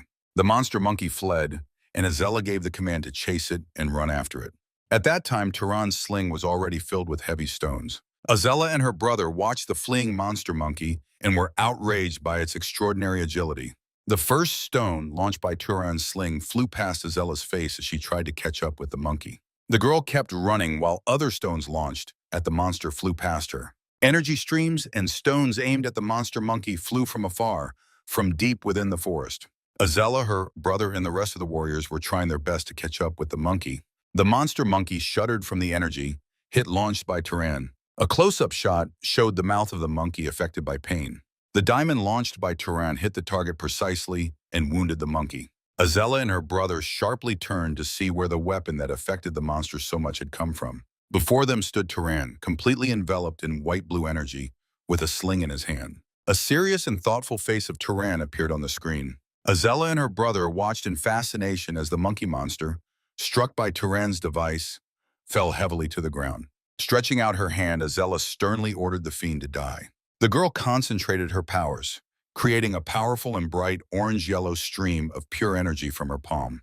The stream of magic, resembling a giant snake, swiftly flew from Azella's hand toward the wounded monster. The snake's mouth, woven from magic, opened menacingly in the air. Azella's energy, snake, instantly reached the head of the giant monkey. A powerful and destructive explosion thundered from the collision of fierce magic and the monster. Turan, with a serious expression, watched this, acknowledging the power of the ancestral pyromancer magic of the Valtis house. The knight sighed with relief, believing that the danger was finally over. Azella confessed to Turan that she got goosebumps when the stones flew very close by. Marvin Valtis laughed and asked his sister if she was scared, but she only accused him of girlish shrieking in response, which the young man disagreed with. The wounded fighters needed help, so the other knights began to consider how best to bandage their deep wounds. On the battlefield, the warriors actively helped each other, applying healing ointments and putting on bandages. Turan mentally resented this disorder, rejoicing only that this time serious casualties were avoided. The boy remembered the shocked, distorted faces of Azella and her brother when the knights shielded them, and thought that the injuries could have been easily avoided.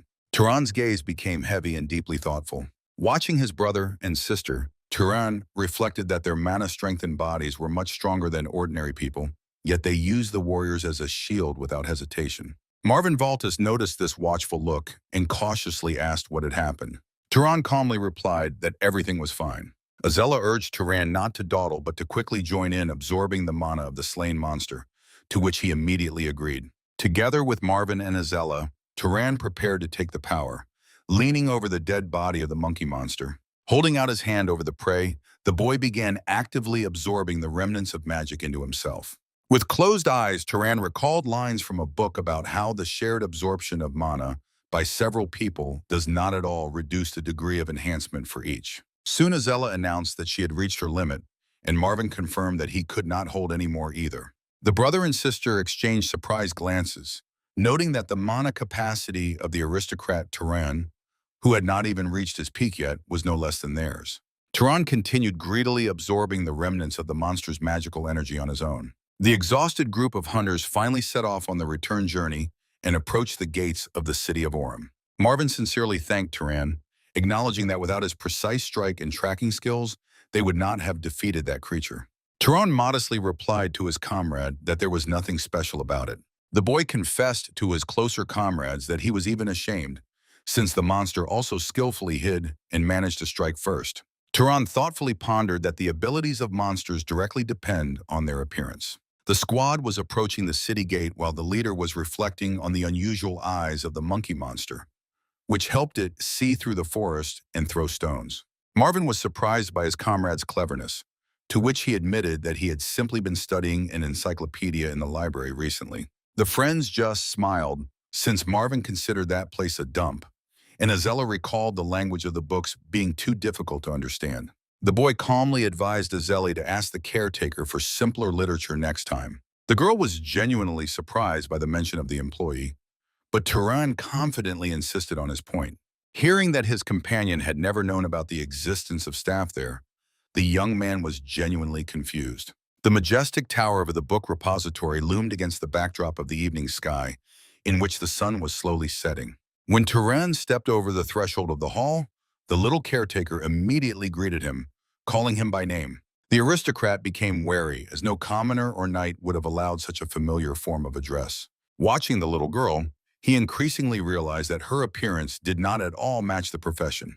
Finally, the boy directly asked where she knew his name from. The worried girl hesitated for a moment, not knowing how to answer this question. Settling right on the table, she slyly asked the guest about his own observations. The young man assured her that he was not mistaken, and then the little one admitted that she had learned everything thanks to his own permission. She raised her hand, causing the book to fly into the air, and declared that nothing in these walls could be hidden from her gaze. While another volume was being transported by magic, Turan asked how he should now address her. The girl jumped down to the floor and indifferently replied that she had no name, so he was free to choose any form of address.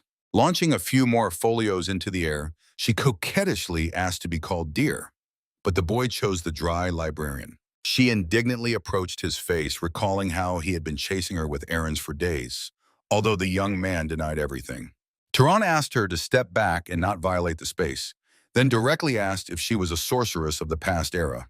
The interlocutor suddenly flew up to the very dome of the tower and cheerfully announced that she did not belong to the human race at all. Throwing back his head, the knight watched her in the flying tomes as she circled under the ceiling and asked if the image of a spirit suited her. The girl explained that a spirit embodied in an object animates it, and therefore this entire huge building is her true body.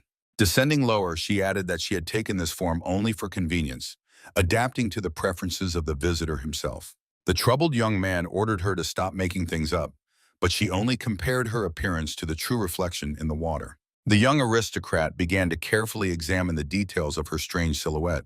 He decisively reached out his hand, but his fingers passed unobstructed through the dense, transparent energy. From this touch, the girl was outraged due to unpleasant sensations and demanded to remove the hands, making the boy awkwardly apologize. At the end, she started to whimper, complaining about how much it annoyed her, the impossibility of using force against strangers. Tehran examined the shelves with books and listened to the girl librarian, who was furious about visitors taking books out. The boy noticed that in Valta's house, and in the whole city, it seemed no one even suspected her existence. The cheerful girl was swirling in the air, assuring Tehran that he simply became the first who turned out to be qualified enough to meet her. Trying to hug the boy, she coquettishly added that the creator hid her from the eyes of everyone who had not reached a certain level of magic.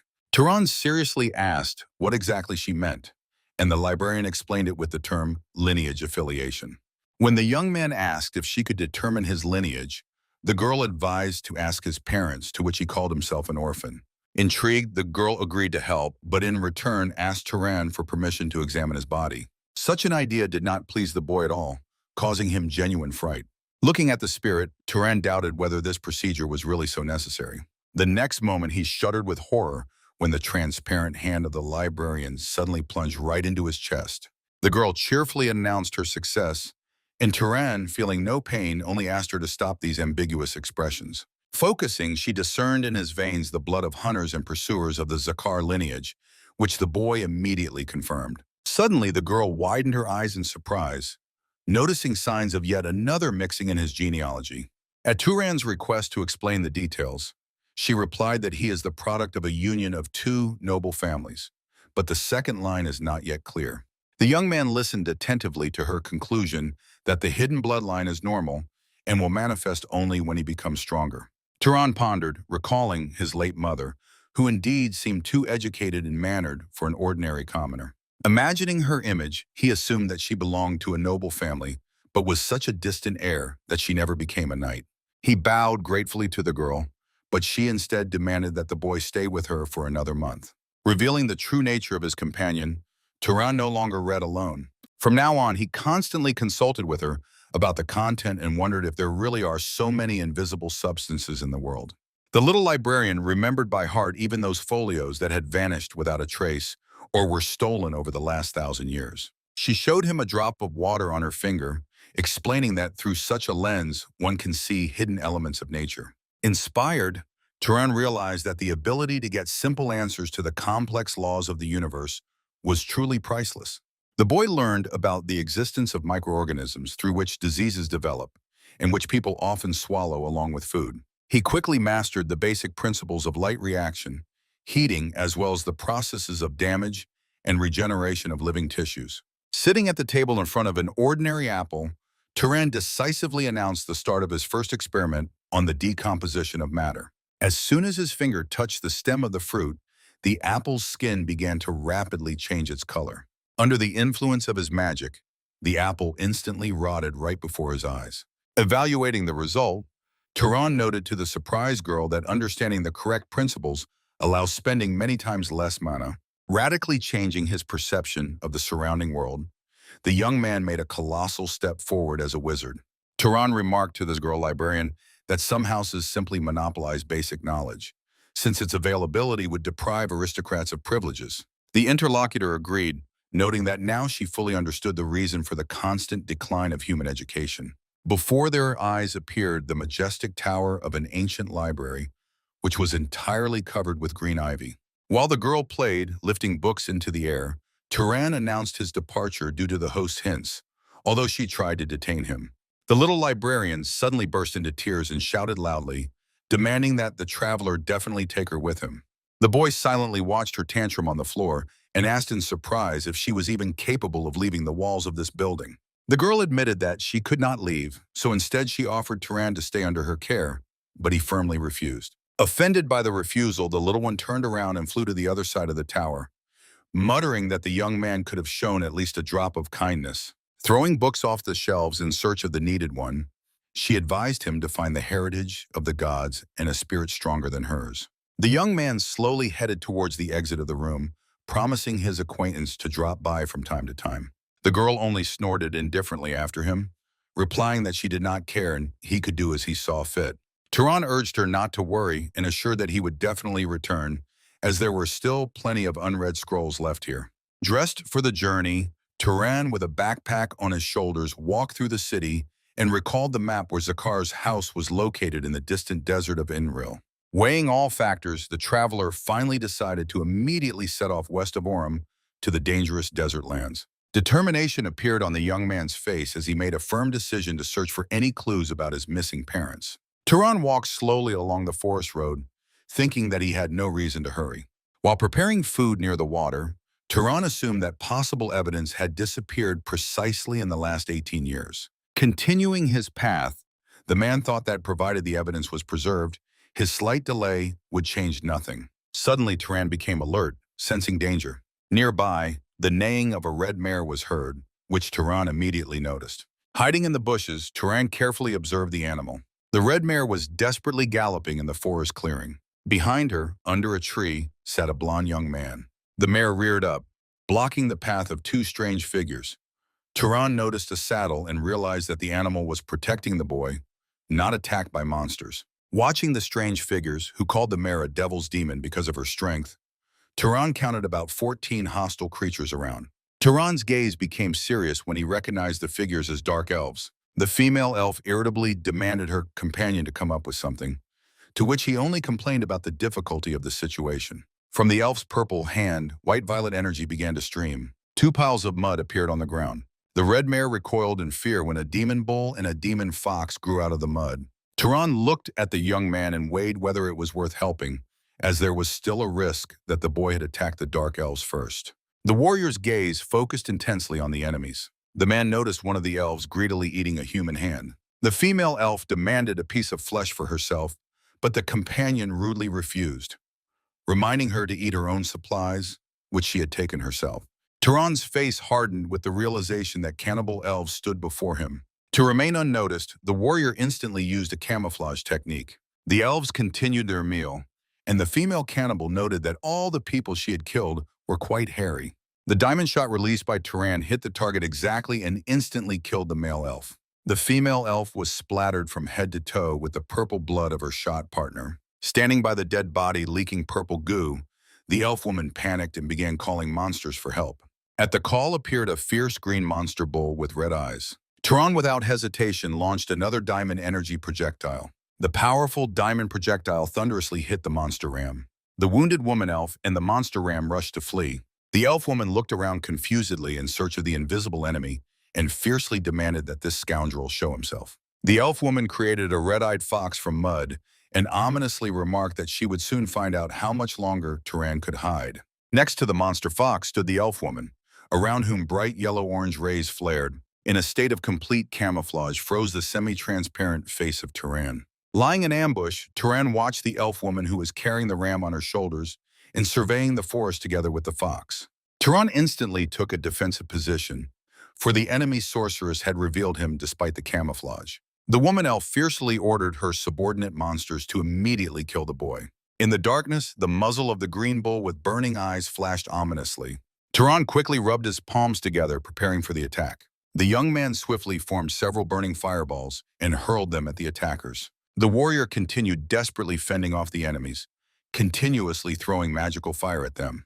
One of the fireballs hit the fox monster directly, and it instantly burst into flames. Despite the fire, the giant green bull stubbornly continued its advance. A terrible blow from the bull knocked Turan off his feet, causing him to fall heavily to the ground. Trying to get up, the wounded young man thought with relief that he had eliminated one of the enemies in advance. In the eyes of the exhausted boy, unspeakable pain was clearly reflected. The enraged fox clung to Turan's leg with a death grip, biting through the shoe and flesh to the blood. The boy stomped his foot with all his might and with a heavy blow threw the cursed animal away from himself. Turan focused, suddenly feeling a sharp and swift movement of air on his skin. The green bull was once again approaching the frozen warrior at tremendous speed. A strong blow from the monster threw Turan backward, and he flew into the trunk of a tree with his back.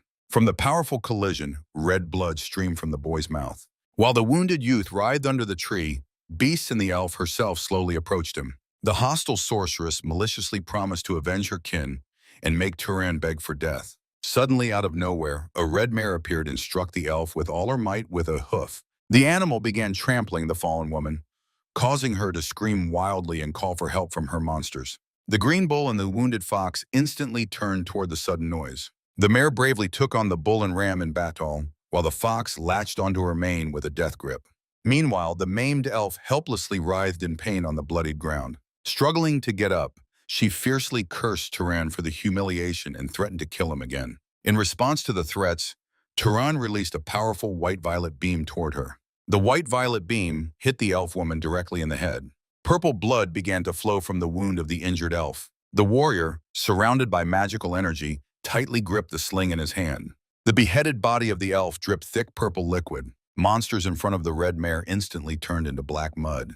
Turan felt very bad after the brutal attack of the monster. It became increasingly difficult for him to stay on his feet, and he sat down on the ground. Bowing his head, Turan realized with horror that he could really die. The face of the exhausted warrior was slowly approached by the muzzle of the red mare. The red mare came closer, as if trying to pity the wounded Turan. Turan leaned his head toward the mare, gently stroked her, and quietly thanked her. An unfamiliar blond boy carefully watched everything that was happening. Sparks from the night fire brightly flew upward under the moonlight. The frightened blond young man sincerely did not understand who exactly was standing before him. Turan calmly sat by the campfire and slowly chewed a crust of bread. The blond boy looked at his savior in wonder and fear. Holding the crust in his hand, Turan kindly asked the young man if he had already woken up. In response to the young man's question about his identity, Turan explained that he came to help when he saw the attack of the dark elves. The red mare gently approached the blond boy, stretching her head towards him. Turan watched as the young man stroked the mare and called her Tili. The man noted that Tili was very intelligent, as she always protects her master and, if necessary, carries him to a safe place. The young man sincerely thanked him for the rescue, introducing himself as Aziz from the respected Burke family. Turan attentively listened to the young man's brief story and in response gave his own name. Then he asked Aziz if he had any ancient conflict with the elves. The blond young man denied this, explaining that he was traveling with servants and the attack happened suddenly and without any reason. Telling about the cruelty of other races, Aziz suddenly helplessly burst into tears from the shock experienced. The upset boy apologized through tears and added that he lost very close people today. In response to Turan's question about relatives, Aziz said that the deceased knights and servants had raised him since childhood. Looking compassionately at the troubled boy, Turan mentally concluded that he was a very good person. The warrior asked about the number of attackers and after mentioning 2 killed, Aziz confirmed that these were all the enemies. Closing his eyes, Turan activated the exploration mode. With his inner sight, he carefully examined the surrounding forest. A forest glade appeared before him, which he studied thoroughly. Then he shifted his attention to another part of the thicket. Opening his eyes, Turan assured Aziz that no dark elves remained in this area. Settling more comfortably by the campfire, the blond youth asked the master if he had any urgent matters, to which Turan called himself an ordinary traveler. Surprised, Aziz noted that a man with such strength travels alone, and tried to inquire about his origin. But Turan replied that it was a long story. Looking at the flames, Turan modestly noted that he was not so strong after all, since he killed the first elf treacherously and barely managed with the second without the help of a horse. Suddenly, bright white-blue energy flared around Turan. Aziz instantly reacted, radiating a powerful orange aura in response. Both travelers sat by the campfire, wrapped in the flames of their own magical powers. Surprised, Turan assessed the youth's strength and thought that without the absorbed mana of the elves, he might be weaker than Aziz. Watching his companion, the boy reasoned that he was indeed too weak to fight two necromancers, so the matter was probably in his wild instincts or lineage. Aziz continued to look intently at Turan, sincerely not understanding why such a warrior wandered the world alone. The youth invited this traveler to his family, offering generous payment for saving his life and escorting him home, which greatly surprised Turan. With a proud smile, Aziz announced that Burke was a well-known family of vassals of the great northern house of Rabian. He proudly struck his chest with his fist and told about generations of their craftsmen, promising to create the perfect magical artifact for the savior. Turan only remained silent, casting a thoughtful and attentive look at the boy. The first rays of the sun illuminated the forest glade where Turan stood beside Aziz and the red mare. Aziz looked mournfully at the gravestone of his subordinates, dreaming of sending their bodies to the fatherland, although he understood the impossibility of this. The camera captured the gloomy tombstone, near which Aziz and Turan silently stood still. The young man sincerely thanked Turan for refraining from mocking his weakness. Aziz recalled his father's admonition that a nobleman who cries over the loss of servants looks pitiful. Maintaining a thoughtful expression, he added that the warriors are already in the heavenly palace, and a true aristocrat must move forward despite sacrifices. However, the boy admitted that he would never become strong if the price of strength was the inability to mourn loved ones.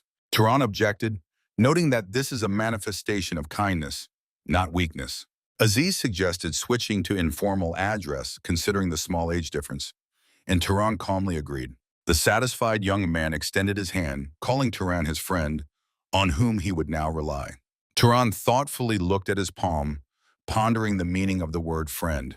The men firmly shook hands, sealing their new alliance. Aziz showed a chest and suggested to his companion to establish household rules. Turan looked at the unknown object with undisguised admiration, asking about its purpose. The companion explained that it was a special travel refrigerator chest. The boy opened the lid, showing supplies of fresh meat, bread, winning, and apples that they had taken earlier. Turan inquired whether the food inside always remained cold. Aziz assured that the magical chest preserved the freshness of products for a whole week, and frozen items could always be heated up. Then he showed a strange kettle artifact that released water after pressing a button. Next in line was a device capable of instantly creating a reliable wooden shelter. Aziz twisted in his hands an artifact resembling a puzzle that warned of approaching enemies. Finally, he demonstrated his clothing with a built-in self-cleaning function. Turan was stunned, pondering such a quantity of rare and amazing magical items in one young man. The traveler noted that this clothing would be enough as payment for the rescue, but Aziz promised a much greater reward at home. Aziz smiled, assuring that he would handle everything himself, as Turan's unique abilities were priceless. Turan only looked at his companion with surprise and concentration.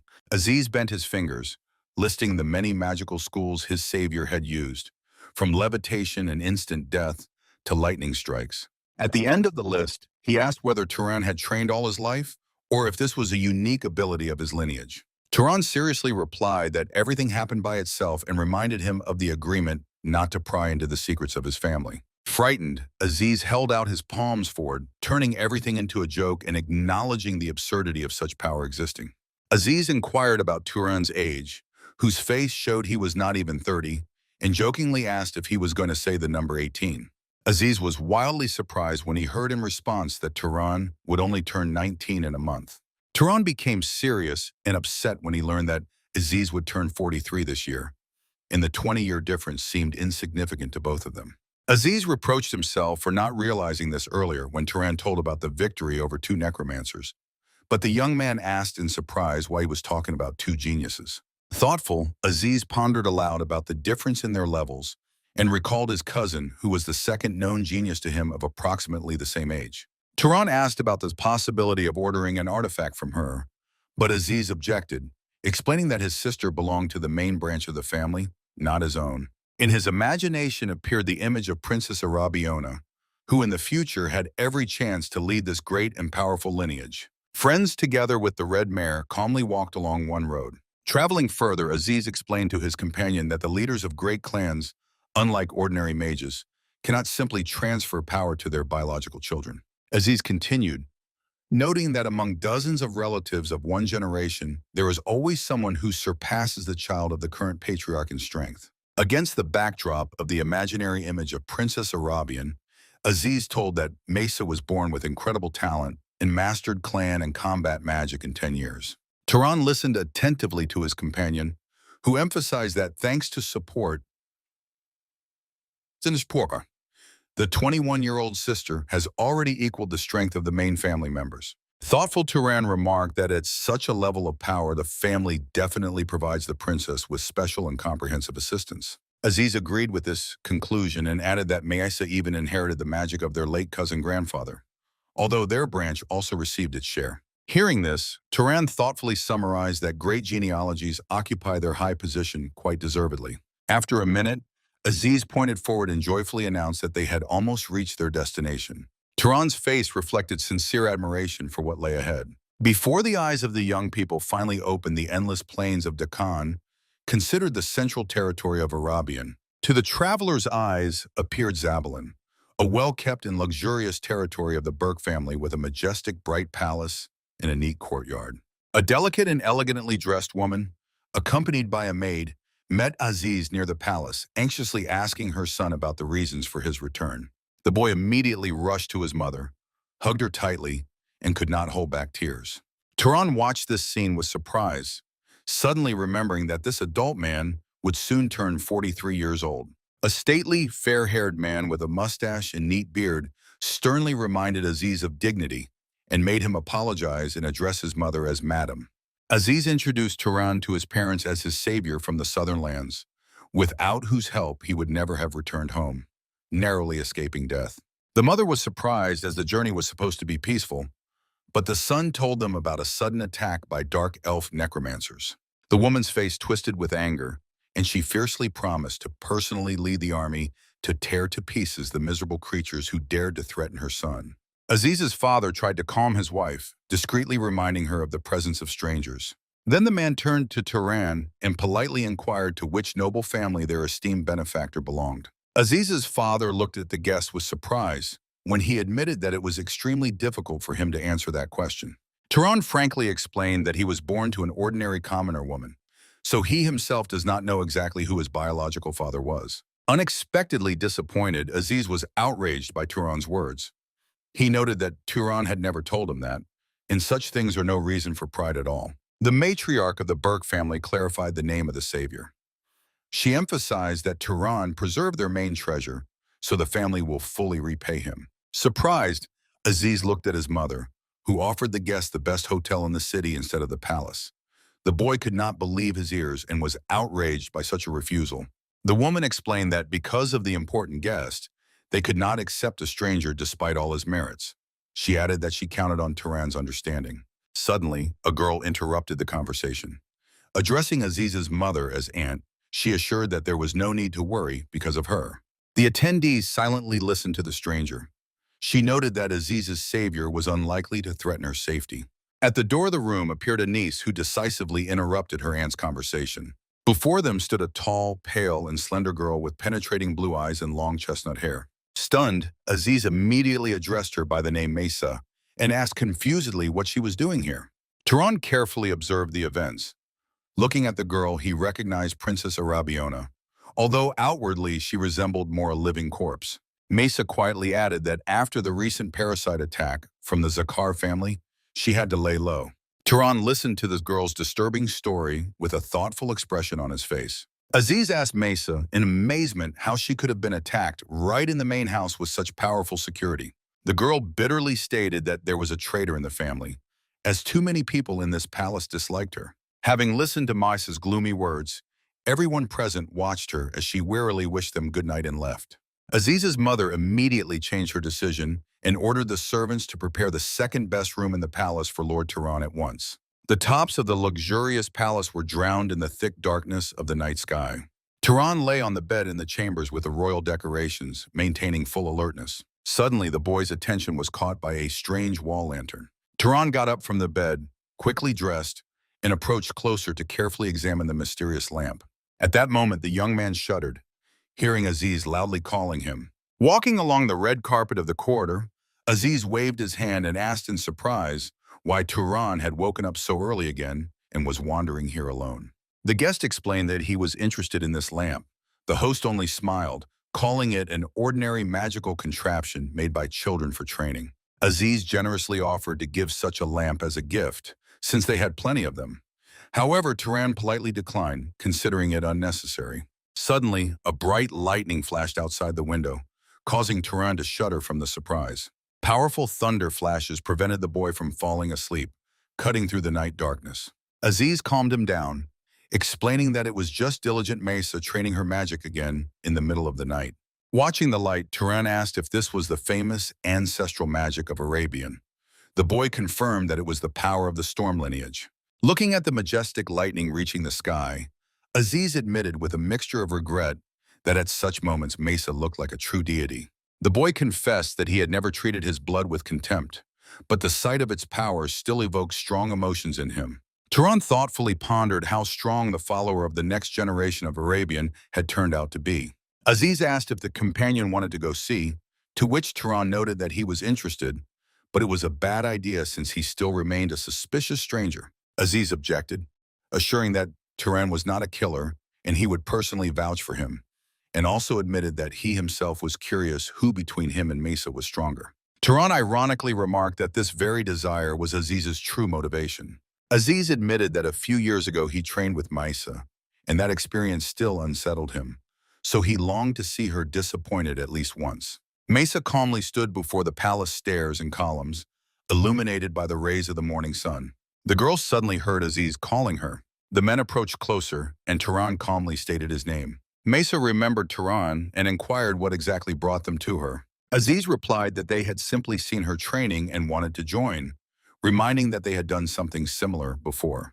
In response, Mesa recalled how Aziz had practiced for a whole week what she managed in a couple of attempts, after which he simply ran away in tears. Aziz was twisted by what he heard, and Turan quietly chuckled and immediately apologized for it.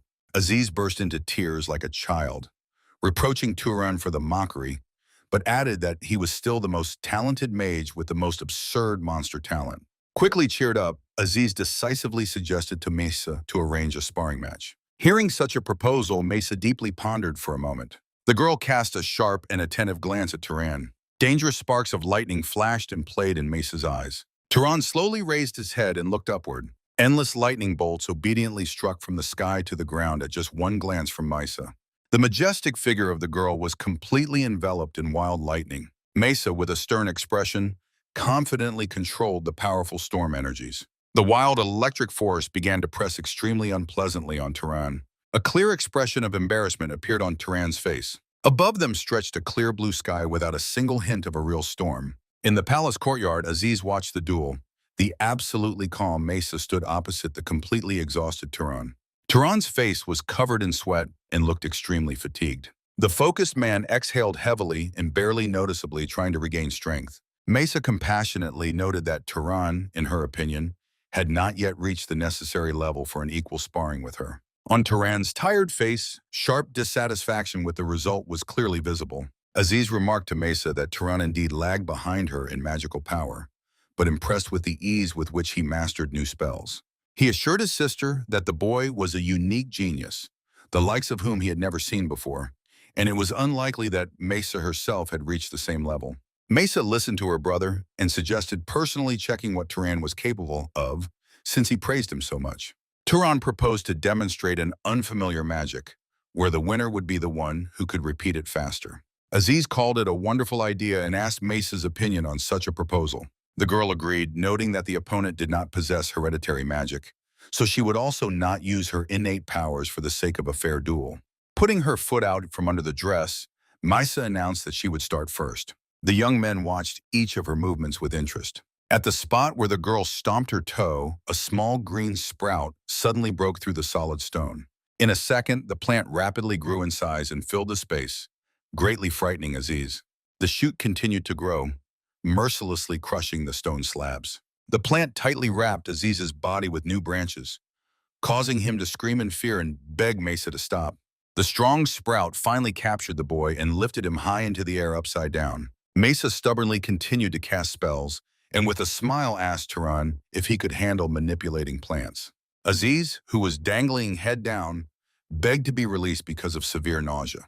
The girl ignored her brother's screams, urging him to endure for the sake of fun, and continued to hold the spell before Turan. The boy raised his head and silently watched the cries of the unfortunate Aziz. Turan knelt on one knee and carefully touched the cold stone floor with his palm. He concentrated, recalling the theory that fire magic is an act of ignition, while water magic only extracts moisture from the air. The boy touched the floor beneath which lay a layer of earth with seeds, and commanded it to grow, realizing that this was not creation but accelerated germination. In the youth's imagination, a strong and viable sprout broke through from a seed deep in the earth. Suddenly, a powerful blue cyan shoot burst from under Turan's palm, crashing through the solid stone floor. The boy remained focused as new mighty stems of a wondrous color rapidly grew from beneath his hand. Mesa looked at the result of his magic with surprise and sincere admiration. Aziz was still loudly screaming, helplessly swinging in the air. The girl noted that Turan understood the true essence of the spell on the first try and asked if he had seen it before, to which he shook his head in denial. Immediately after this, Mesa sharply lowered her gaze downward. She admitted that her brother's words were true for the first time in a long while, although this happened very rarely. Mesa declared that now it was Turan's turn to demonstrate his skills and surprise her. The young man pondered, realizing that using the ancestral magic of the Zakar house would now be pure suicide for him. Turan looked seriously ahead as he finally realized his next step. The young man confidently directed his hand toward the dense bushes. Suddenly, suspicious rustling was heard in the thick grass. A rat swiftly ran out from the hiding place onto the stone floor. Mesa asked Turan if he had chosen the magic of animal control. Turan squeezed the rat in his hand and denied it, explaining that this little one was only an ingredient. The tense face of the boy was suddenly enveloped by thick magical energy. The caught rat in Turan's hand desperately struggled, trying to break free.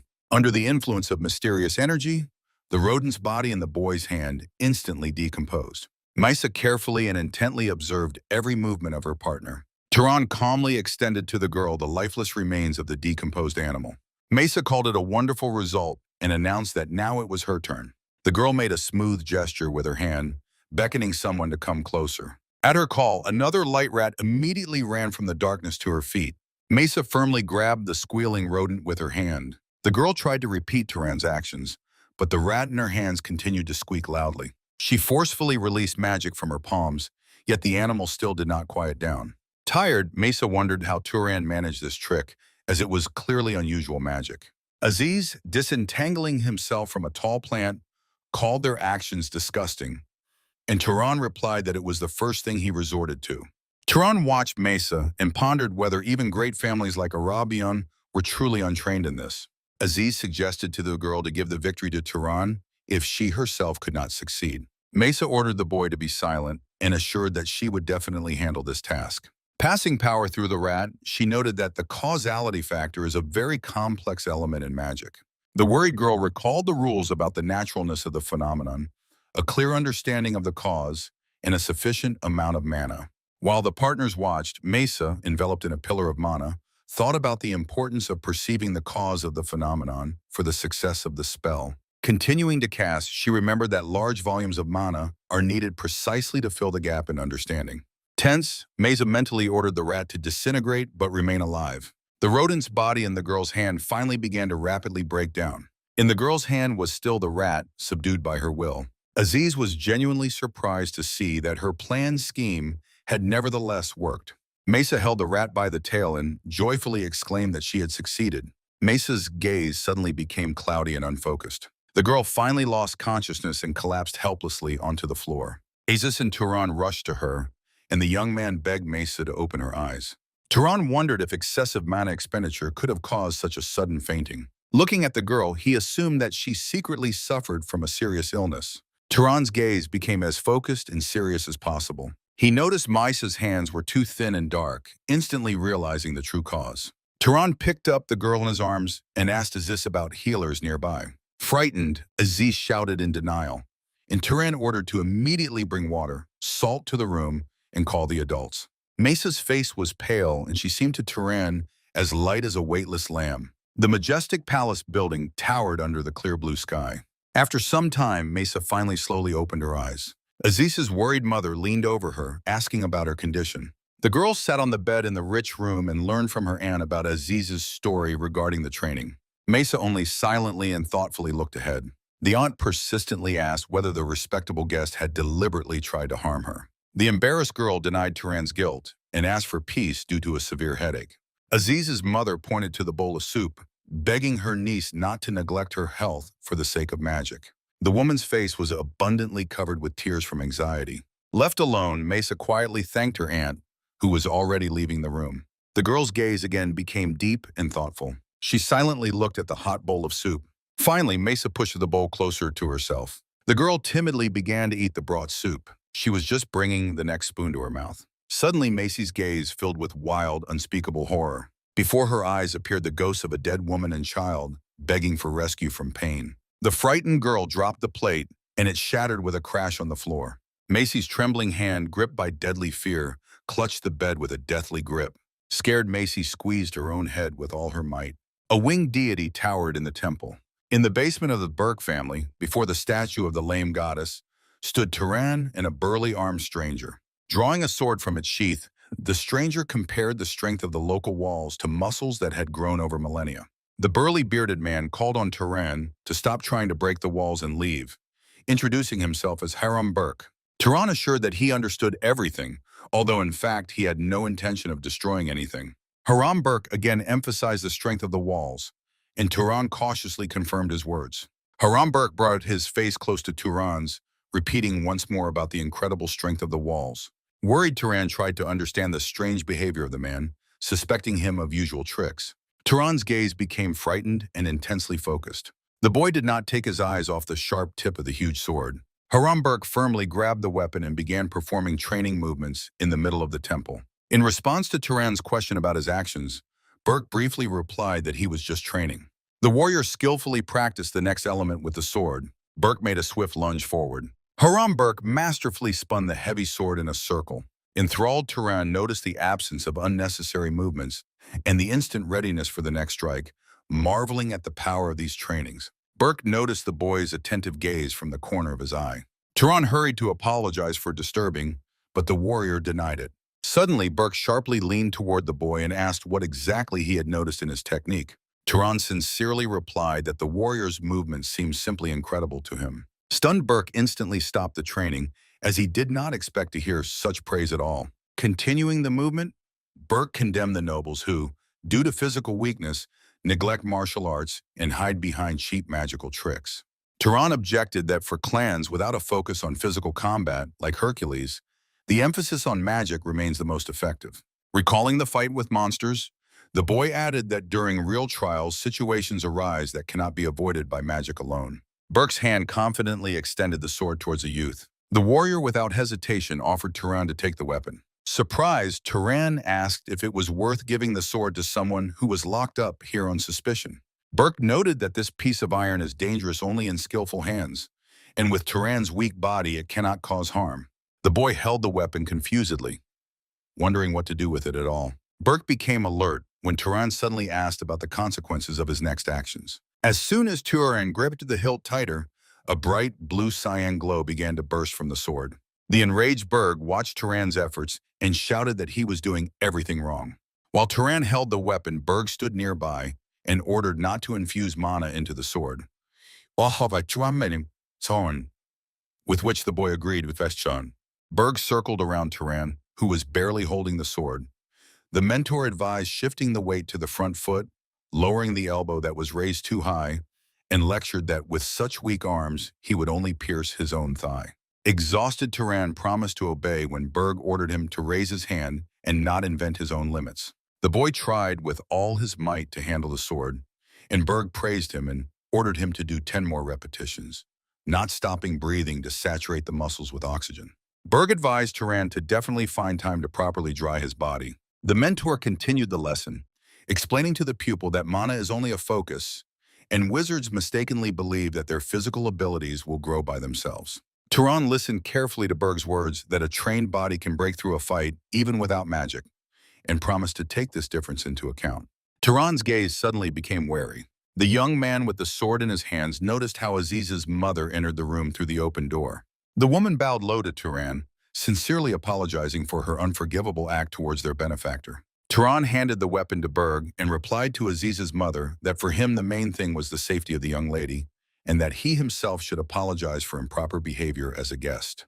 The boy became thoughtful when he heard from the woman that Maisa wants to personally apologize to him and asked to find some free time for her.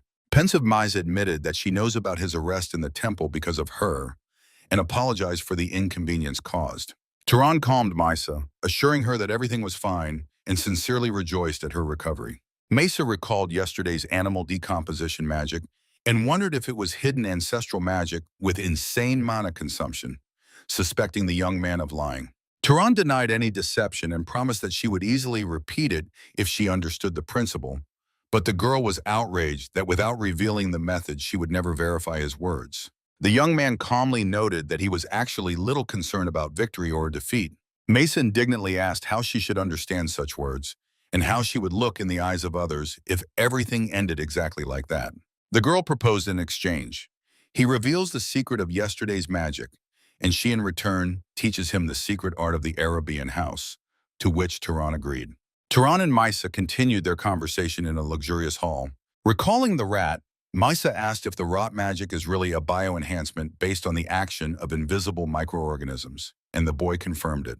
The girl admitted her defeat due to ignorance of such things, noting that her effectiveness was absurdly low, and she managed only thanks to brute force. Turan noted that they had not discussed such conditions, but Maisa objected that in magical skills, no one counts the amount of senselessly spent mana. Maisa asked Turan to lie to Aziz about their draw so that he would not become arrogant because of the victory, and the young man agreed. The girl took something out of the drawer and announced to Turan that now it was her turn. Maisa showed him an ordinary comb, believing that this item was perfect for the demonstration. Turan silently watched as the girl began to slowly comb her own hair.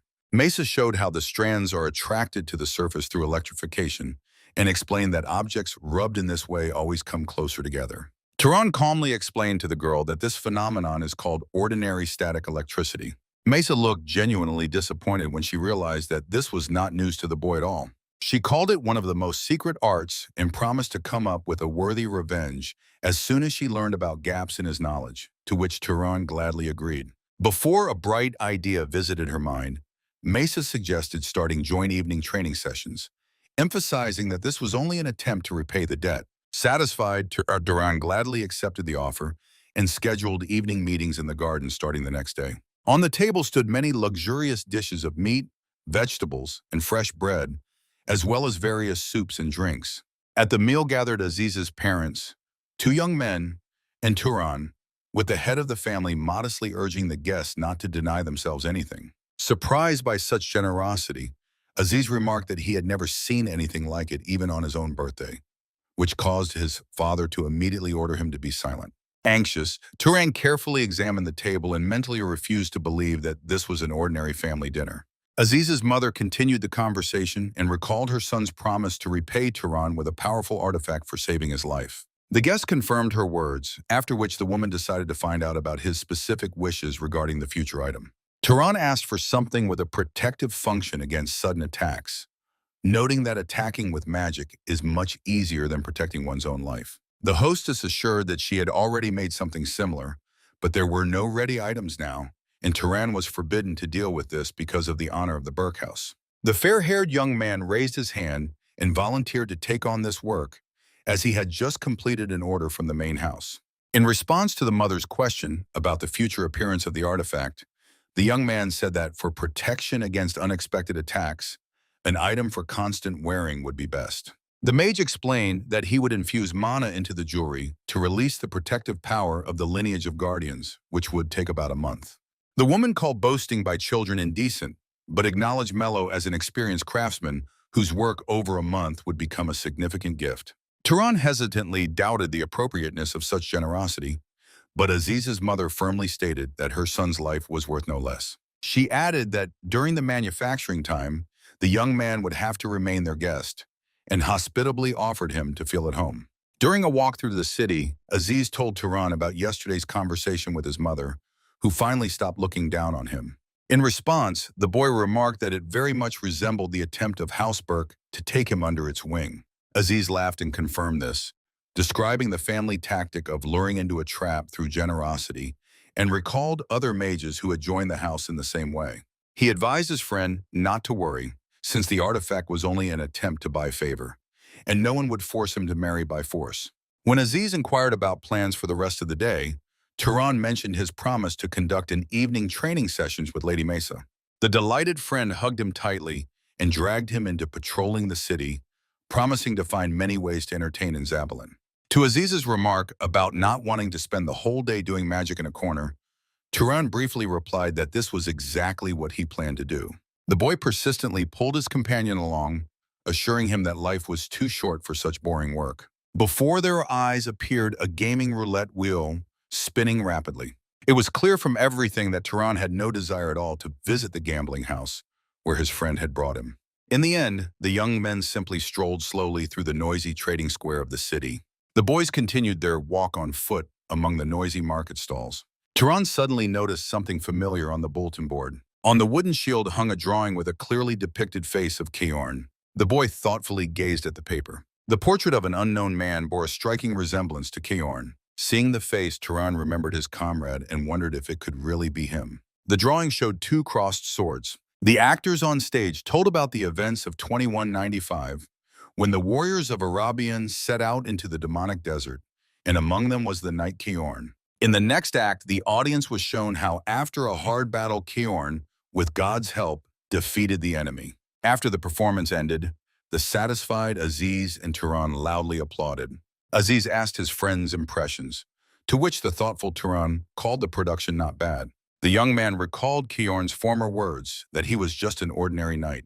Turan smiled at his comrade's modesty and decided to ask him about the truth of this story at their next meeting. The description of the evening city unfolded in the rays of the coming twilight. In the morning, the first sun rays pierced the room through the large window. Turan slowly opened his eyes after sleep. Right in front of him, the boy saw Burke's serious face.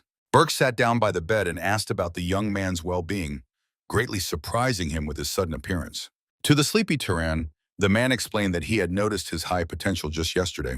Burke urged the boy to harden his body and follow him, assuring that this was the only way to become stronger. The young man agreed and began to get ready, rejoicing that this was much more useful than idling. Suddenly, joyful Aziz ran into the room and loudly announced a new fantastic performance. Seeing his strict uncle Haram Burke instead of his friend, Aziz hiccuped fearfully. Burke sternly approached his nephew and offered him to join the training, but he immediately refused due to fatigue. Saying that he urgently needed rest, Aziz quickly ran away. Turan watched with surprise the strange behavior of his comrade. Soon, sweaty and angry, Turan finally understood the reason for Aziz's escape. Haram Burke stood nearby with folded arms and ordered the exhausted boy to repeat the exercise. The young man was doing push-ups with a huge weight on his back, while Berg scolded him for weakness of body and mind. Turan's hands trembled from terrible fatigue, but the mentor commanded to continue again. Eventually, Berg took pity and gave the order to finish the training. Exhausted and sweaty, Turan fell to the floor, breathing heavily through effort. Berg crossed his arms on his chest and sternly asked the boy if he felt pain. Lying flat on the floor, Turan quietly confirmed that he was indeed in pain. Berg noted that one set was enough for Turan, so he was simply lucky, and the young man instead asked about the differences in knight's training. Berg agreed with his opinion and explained that an ordinary body weakens over time, so constant loads are needed to maintain form.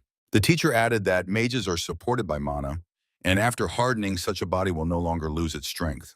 Berg smiled contentedly and told the student that he had rested enough. Sweaty and frightened, Turan tried to object, insisting that he was still exhausted. Berg laughed and replied that the boy's body could not lie, and promised to move on to training in weapon handling and combat. Around them was a spacious sports hall filled with various exercise machines, heavy barbells, and massive dumbbells. The full weight of the days spent in Berg's house, which had proven incredibly exhausting, was reflected on Turan's sweaty face. During the sessions, Berg explained that this special space increased body weight several times, and a mistake could result in being pressed into the floor. In the morning, the boy was trained by Haram. Every evening, Turan returned to the estate for magical lessons with Maisa, and in this rhythm, 3 weeks passed unnoticed. The majestic building of Berg's estate towered under the darkening evening sky. Powerful energy clusters hit the set targets one after another with precision. Turan lowered his raised hand, from whose fingers energy had just burst forth, and mentally noted his latest miss with frustration. Misa remarked with disappointment that his mastery of magic was progressing much slower than she had expected. The young man sadly replied to the girl that such a result was quite natural since he did not belong to the great house of Arobian. During the conversation in the courtyard of the Misa Palace, she expressed doubt about her usefulness, marveling at the difficulties of aiming lightning. But Turan assured her that it was much harder than it seemed. The girl suddenly shuddered with surprise upon hearing someone loudly call her by name. An unfamiliar young man was confidently approaching them, who smiled and addressed Misa. Coming closer, the stranger disdainfully glanced at Turan and asked the girl who the boy next to her was. Misa sharply replied that it was none of his business and reminded him of her prohibition to the main house to disturb her until full recovery of strength. The young man announced the patriarch's order to return immediately, and the enraged Misa demanded explanations, threatening severe punishment for an unimportant reason. Both attentively listened to the envoy's response about the active atrocities of the Dark Elves in the south, the fall of 3 cities, and rumors about the gathering of expeditionary forces in the main house. A numerous and formidable detachment of Dark Elves was rapidly advancing. A serious expression appeared on Turan's face as he gloomily thought that here they were. Mesa assured the envoy that she understood everything and asked to convey the news of her swift return to the main house. The girl turned to Turan and quietly informed him that it was already time for her to go. She added that she had to repay him the debt for that disgusting decay magic. Mesa silently folded her arms on her chest, trying to gather her thoughts before an important conversation. Then she suddenly asked Turan if he knew about electricity, which also flows through the human body. The boy only looked at her thoughtfully, unable to find an answer. A bold smile appeared on Mesa's face, and she noted that there was nothing strange about it, as it was a secret of the Arabian house. Wishing to settle her debt, the girl promised to teach him this trick, assuring that the knowledge would greatly help in the future, and Turan agreed. She began to explain that any perception or sensation of a person sends a tiny electrical signal from the eyes or nose straight to the brain. Turan closed his eyes, concentrating intently to realize and feel every word she said.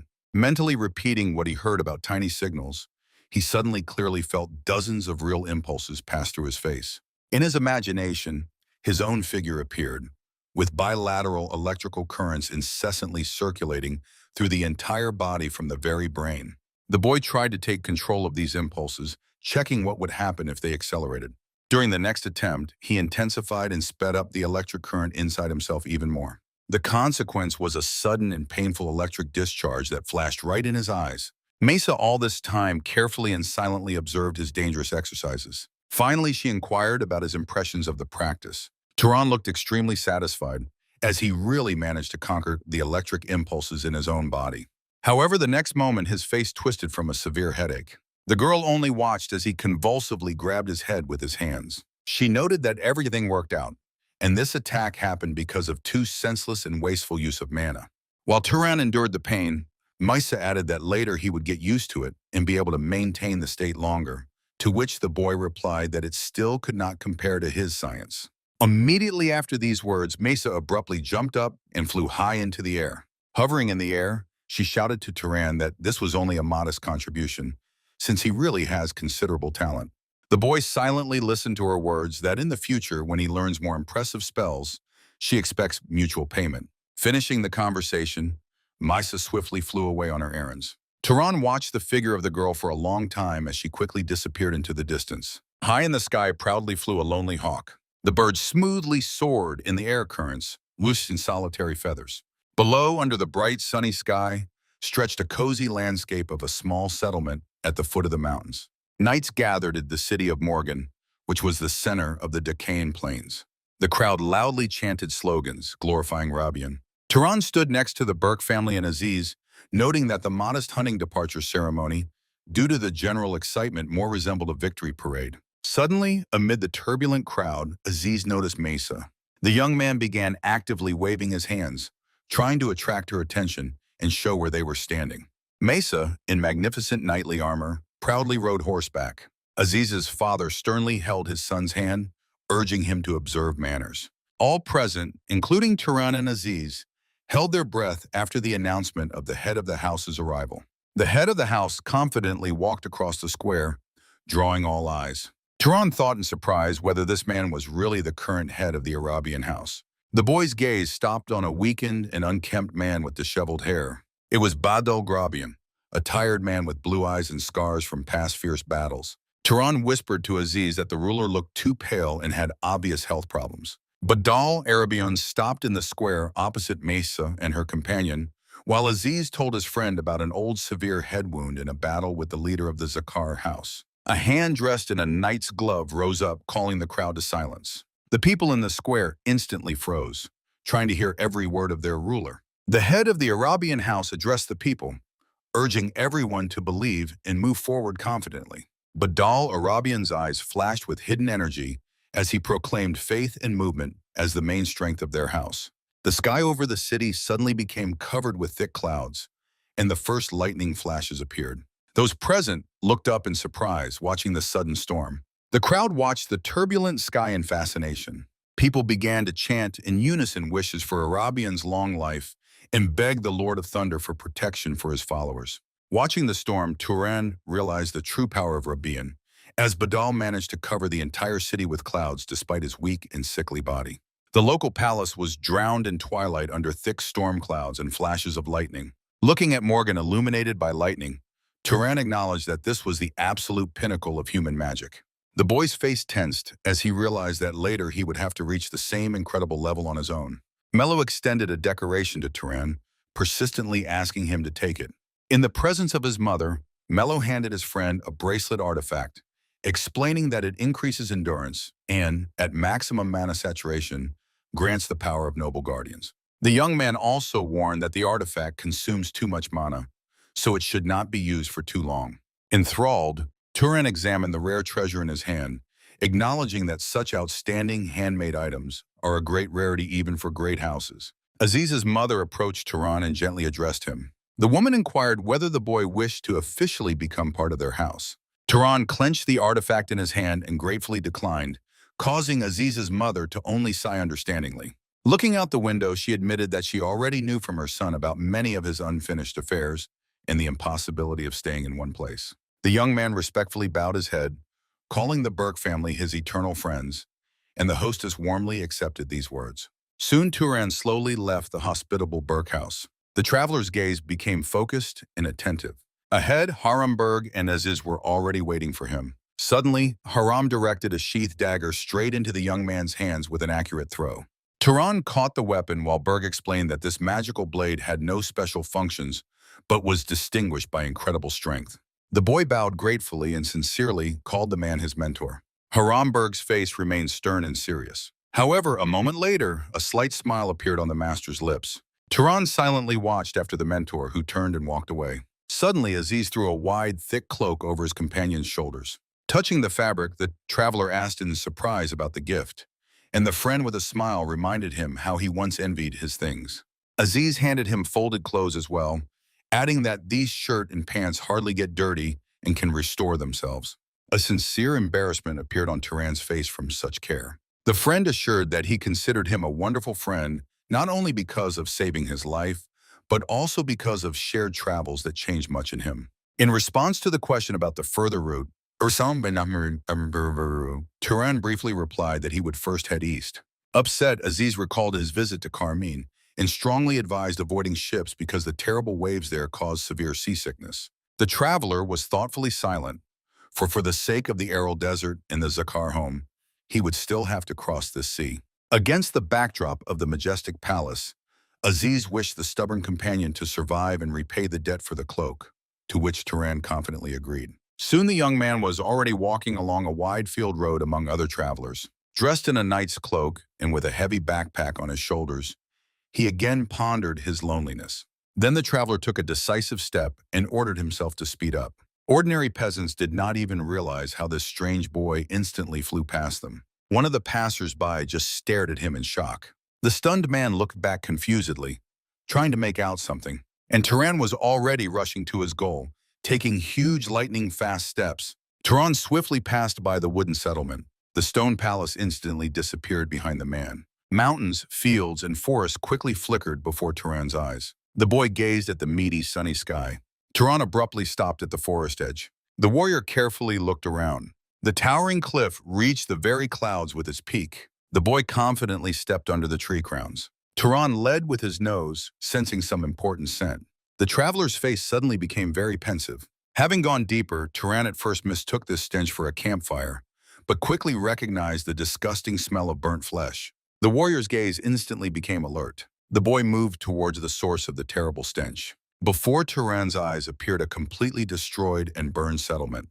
Worms were already crawling over the charred human face with empty pupils. On the square stood stakes with charred corpses tied to them. Turan entered the burned village and assumed it was a bandit attack, since dark elves would hardly have come this far. The boy suddenly seemed to freeze, feeling something truly important. Soon Turan came across a half-stone burnt house. Inside the room lay a burned hide, a broken chair stood, and a closed cellar was visible in the floor. The boy approached closer, intuitively feeling that someone was inside. The traveler decisively opened the secret door. The handle completely tore off in his hands, and at that very moment, a frightened scream sounded from below. Turan's gaze became intensely focused. The man cautiously peered into the darkness of the cellar. On the stone floor of the cellar, Turan noticed a little girl. The little dark-haired child screamed and cried even louder. Descending the stairs, Turan tried to calm the little one and assured her that he had come to help and would not harm her. The crying girl asked through tears if it was really true. Then Turan gently asked the child to tell about the events that had happened here. Turan's face froze in shock when the girl said that the mage had killed absolutely everyone. The warrior looked confusedly at the little one, who fell to the floor and cried loudly again. Turan carefully lifted the exhausted child into his arms, noting with relief that she had only suffered from long imprisonment in the cellar. Leaving the dungeon with the girl, he first of all thought about how to ensure her reliable safety. At that moment, someone's mysterious hand was already knocking a shiny arrow onto the bowstring. Turan suddenly shuddered, hearing the sudden girl's exclamation that he was finally caught. Before him stood armed young men and a fair-haired girl who was aiming directly at him with a huge bow. Raising the weapon, the blonde roughly ordered Turan to kneel and called him a heartless scoundrel.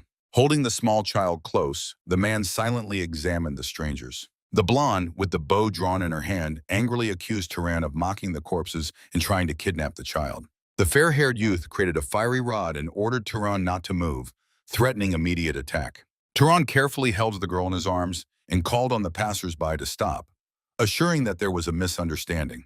The attacker did not listen and decisively released a magical fiery rod directly towards Turan. At the place where the man with the child had just stood, a powerful explosion thundered. The archer scolded Gilya fearfully for his foolishness, and he began to justify himself, saying he was nervous and shot unintentionally. A blonde girl looked shocked into the thick curtain of smoke.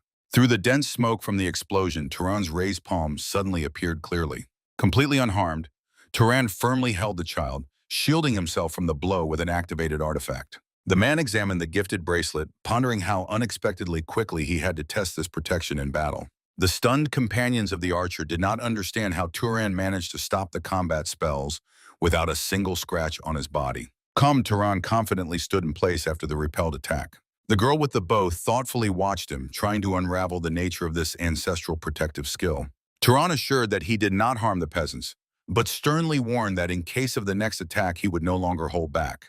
The archer continued silently holding the man at gunpoint with her weapon. A little dark-haired girl at that time was sleeping carefree in the arms of her rescuer. Lowering the bow, the girl admitted that a true arsonist would hardly leave only one child alive. The blonde approached closer, introduced herself as Bishan, and heard in response the name Turan.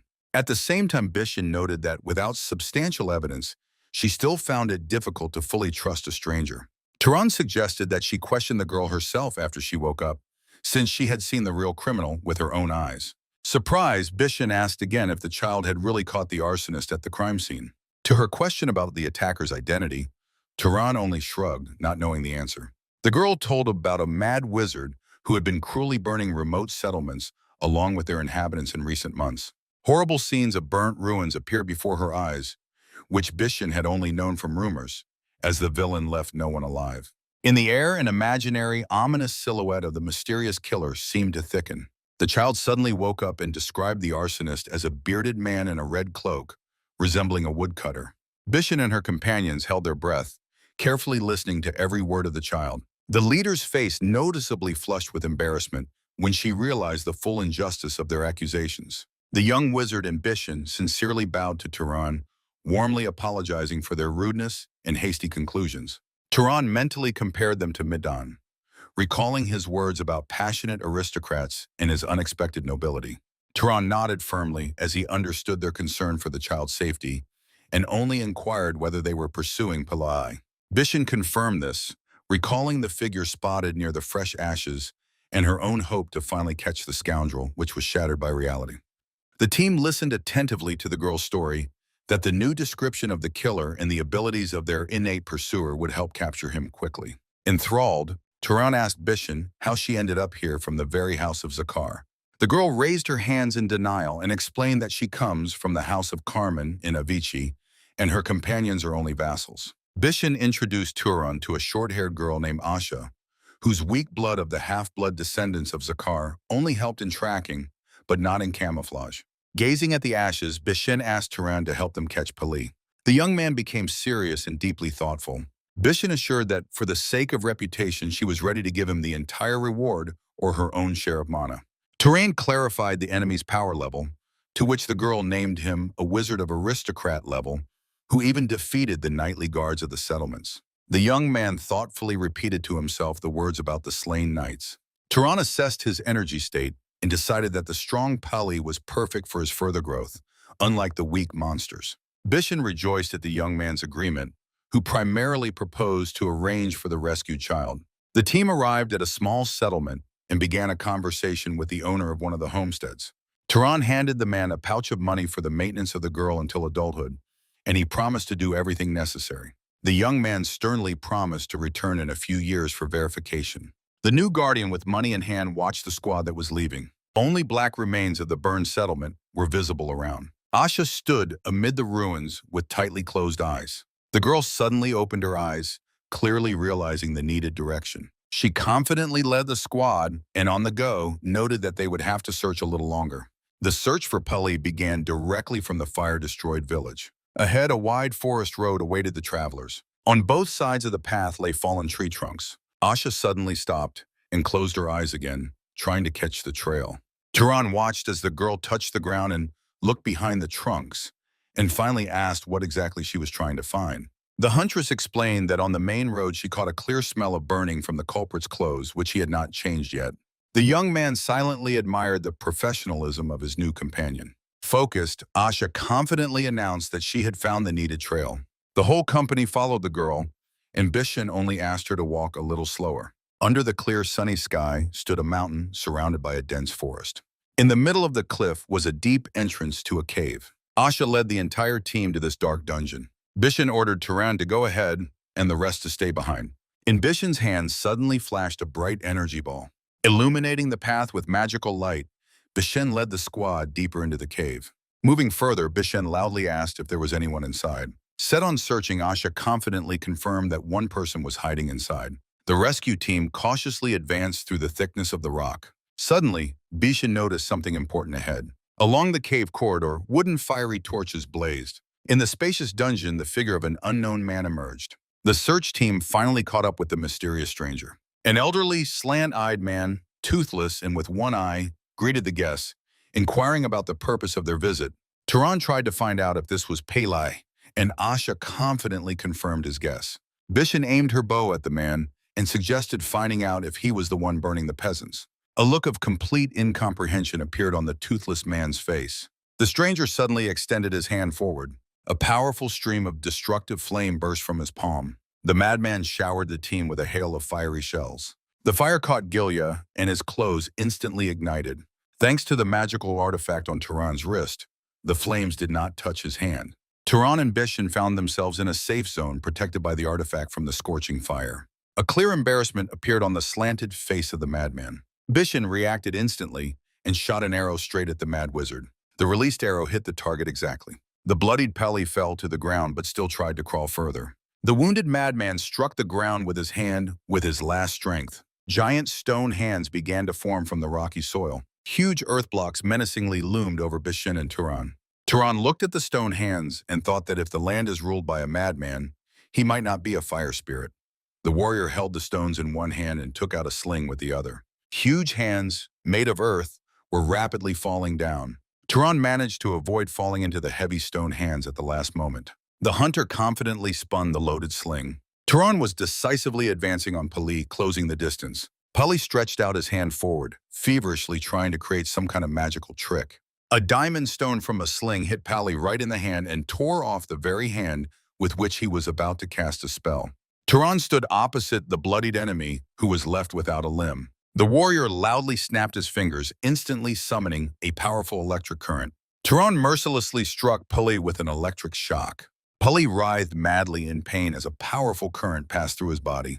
On the screen, Pali's eye, struck by electricity, flashed in close-up. Bishan struggled to get out from under the heavy fragments of the earthen hand. Turan continued to continuously keep the opponent under the effect of the current.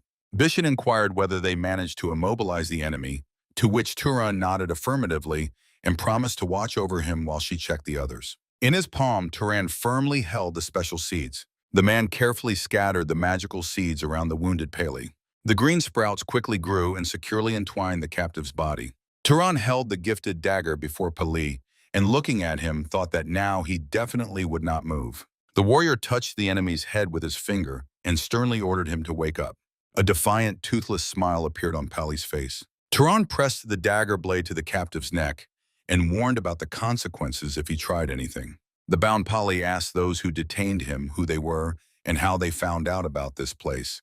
But the team replied that they had their methods and demanded confirmation of his identity. The madman remained silent, not changing his facial expression. Turan sharply thrust his sharp dagger into Pali's leg. The wounded man loudly screamed from the sharp pain. Turan ordered the prisoner to answer faster and asked why the wandering aristocrat was burning peasants, mentally deciding not to mess around with the killer. Pali denied, saying that the Lord himself commanded him to set people on fire, because through burning sinful souls and flesh he could get closer to God. The faces of the search team members expressed deep surprise and anger. Toothless Pali, with his eyes tied, assured that God taught him and others how to catch up with aristocrats in strength. Pali boastfully assured the team that he would become a full-fledged pyromaniac if he burned a few more sinners. Bishan indignantly called the man crazy, who tried to gain blood skills through mass murders. Ash silently watched the conversation with a stone expression on his face. Turan plunged into deep thoughts, analyzing what he heard. He recalled Midan's words that after killing a monster one can become a wizard, and that he himself was a witness to this. Before Turan's eyes appeared the image of a smiling Midan from the past. While Pali dreamed of burning a few more people for power, Turan realized that this was not just the delusion of a madman. Gazing deep into the dark cave, Turan quietly said that now he might be able to uncover the main secret of this world. Turan's blade instantly cut the neck of the bound criminal. The warrior froze next to the recently destroyed pyromaniac. The search party gathered around the lifeless body of the madman. The worried Bishan asked Gil what was wrong with his corpse. Gil barely suppressed his nausea and replied that the execution of a defenseless man more resembled ordinary cattle slaughter. Bishan was outraged by such sudden empathy, reminding that one mistake could cost them all their lives. The girl added that this scoundrel had killed so many people that even thinking about a trial was pointless. Turan approached closer and picked up the pyromaniac's personal book from the ground. The mage focusedly flipped through the found notebooks. Studying the marks on the map, Turan thought that the book would be excellent evidence to confirm the criminal's identity. The boy's face remained thoughtful and serious. Seeing the complex combined formulas, Turan wondered if the same mysterious god had taught the pyromancer this magic. Bishan loudly called the commander, distracting him from his thoughts. She nodded at the corpse and suggested immediately absorbing the residual mana of the enemy. The entire search squad, along with Turan, began to absorb the magical energy of the pyromancer. In the palace of the Carmen house, the servants sincerely welcomed Bishan, praising the new rising star of their lineage. The girl blushed from the compliments and modestly accepted the luxurious gifts. Walking through the picturesque courtyard of the palace, Bishan shared plans for future monster hunts during their journey. Turan also received his generous share of the well-deserved reward. The man calmly informed Bishan that his next target was Abisha, where he would depart immediately. Bishan whispered, begging him to forget their conversation from yesterday about the boy's words, to which Turan assured he would keep his mouth shut to avoid chaos. The comrades warmly said goodbye to the mage, hoping for a new meeting in the future. Turan waved his hand in farewell to his former team. Ahead stretched endless and scorching desert dunes. The traveler confidently walked through the sands. Suddenly, Turan felt that the dry desert air had become unusually humid. He snapped his fingers and realized that due to the weakening of the fire, mana consumption had increased.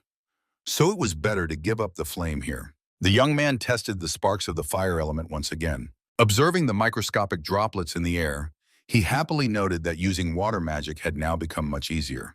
Turan simultaneously checked the fading fire with one hand and concentrated pure moisture with the other. Before Turan finally appeared an endless sea, the traveler slowly left the scorching desert for the shore. On the shore, Turan noticed a small settlement and immediately recognized it as the seaside town of Abisha. Stopping on a high hill, he long observed the unfamiliar port city. In a few minutes, Turan was already standing near the entrance to the local noisy tavern. A mustached man was drinking from a large mug when a question about tomorrow's departure sounded nearby. The sailors in the hall of the establishment complained that they would have to return again to the terrible Inreal desert, recalling the sea creatures that riddled the bottom of the ship with harpoons. The interlocutors opposite anxiously asked again about the scale of the problem and also mentioned the local bandits. The one-eyed mustache touched his bandage, tightly squeezed the mug, and complained that without an experienced knight they would spend all the money on the crew's funeral. Turan silently stood in the middle of the tavern, carefully listening to every word of the sailors' conversation. He confidently approached the captain and asked if their course really lay to the Enril Desert. The one-eyed man replied that the ship was leaving tomorrow, but due to lack of space, for the sake of one passenger, they would have to leave a barrel of drink on the shore, which contradicted his principles. Turan silently placed his palm on the mug of the stubborn sailor. The captain measured the audacious stranger with a heavy look, displeased. At that moment, the mug in the one-eyed man's hands turned into a solid block of ice. The frightened mustache stared in shock at the ice in his palm, not believing his own eyes. Other sailors instantly jumped up from their seats, respectfully asking the mighty knight about the purpose of his visit, to which Turan asked to skip the formalities and offered his sword. In response to the captain's question about the reasons for such a decision, the warrior replied that he was simply looking for a reliable ship to the Indril Desert. The mage explained that he would travel as a mercenary, and his payment for passage would be full protection of the ship from pirate or monster attacks. The one-eyed man warned that they were poor, so they could not pay wages or provide a cabin befitting a high knightly status. The traveler assured that wealth and comfort did not concern him, as the main thing was to reach Indril at any cost. The old sailor asked in surprise if these intentions were serious. A sincere smile appeared on the mustached man's face, and he gladly welcomed the knight to his crew. The large sailing ship slowly cast off from the shore. Memories of a magnificent city, once choking in thick smoke from fire, appeared before the eyes. The ancient stone palace was then completely engulfed in devastating flames. A sweaty young boy desperately held back the enemy's onslaught in a fierce battle. Opposite him stood the hideous face of a dark elf with a devilish gleam in his eyes. The fair-haired youth continued a fierce resistance, skillfully wielding his sword against the attackers. The treacherous elf once again launched a confident attack on the exhausted boy. The fair-haired youth shattered the elf's head with a single precise sword strike. The enemies instantly surrounded the boy, forcing him to fiercely defend himself. The elves raged with fury and pressed on him from all sides. The exhausted youth realized that under such pressure, the situation would not turn in his favor. The sky above the battlefield was covered with black clouds, which were repeatedly pierced by flashes. Powerful lightning bolts reached down to the very ground, and at the epicenter of this storm stood the young swordsman. The bolts of heavenly punishment struck the elves directly, incinerating them on the spot. The fair-haired warrior carefully and intently surveyed the battlefield. Mesa descended from the heavens, and the grateful youth sincerely thanked her for the rescue. The girl ordered him to immediately return to his unit. The rescued man carried out the order and headed back, while Misa watched him go. A red-haired young man approached the girl, calling her by name. Vice Captain of the Forces of Subjugation, Kadram Arabian anxiously asked the redhead if she was injured. Mesa assured her uncle that she was fine, although he insisted that her life was more valuable than several knights. Kadram noted that soon this zone would be under their full control, although the tunnels have not yet been found. The girl asked to be informed about the end of the battle, promising to find the underground passages on her own. Mesa swiftly soared into the sky, and Kadram watched her with a gloomy gaze. The man's face was distorted by anger.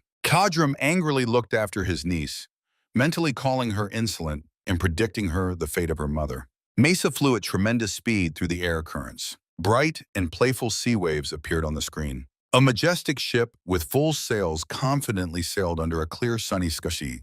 Turan stood near the very side of the ship and thoughtfully gazed into the endless sea distance. The boy was worried that he had no search plan in the lands of the House of Zakar and risked bringing trouble by acting blindly. The bosun confidently held the helm, while the sailors on deck focused on performing their daily work. One of the crew members was carefully washing the wooden deck of the ship. Turan remembered his mother's portrait and became sad, as a few relics were too little for a quick investigation. Suddenly, someone's heavy male hand-friendly slapped the young man on the shoulder. The one-eyed mustached sailor smiled and jokingly asked what the knight was so deeply thinking about. The young man noted that he was impressed by the majesty of the ocean, and the old sailor readily agreed with this statement. The one-eyed mustachioed man and Turan talked near the side. The captain asked if the guest was suffering from seasickness, but the knight assured that he felt well. The one-eyed man slapped Turan on the shoulder, praising his thirst for knowledge. The bosun was delighted that the noble knight was diligently learning to manage the sails and tie nautical knots. Turan modestly remarked that such skills would never be superfluous, and the sea business itself turned out to be much more interesting than he had thought. Suddenly, a loud shout from a sailor rang out over the deck, calling everyone to lunch. One-eyed, mustachioed man loudly clapped his hands, ordering the team to immediately go to the dining hall and have a meal. Turan held a plate in his hands, where among other simple food there was a portion of sauerkraut. Settling on a wooden crate, Turan was having lunch and listening to the sailor. He complained about the taste but admitted that the pickled cabbage saved them from dangerous gum inflammation. The long-haired sailor with a beard explained to the knight that this disease caused severe gum bleeding. Fruits spoiled quickly at sea, so sauerkraut remained the best remedy. Turan was genuinely surprised by this revelation. The interlocutor just shrugged, suggesting that someone had learned about it by chance and told others. The sailor also recalled an old rumor that before this discovery, people had to eat raw meat of the sea folk. Soon the bosun anxiously reported that he had spotted a medium-sized ship 2 hours away. The sailor on the mast pressed to the spyglass. When asked about pirates, he uncertainly replied that the vessel sailed without any insignia. The unknown ship was clearly visible in the spyglass lens, approaching them. The bearded sailor with an earring grimly noted that good weather and an easy journey usually foretold the appearance of corsairs. In order to prepare for battle thundered across the deck.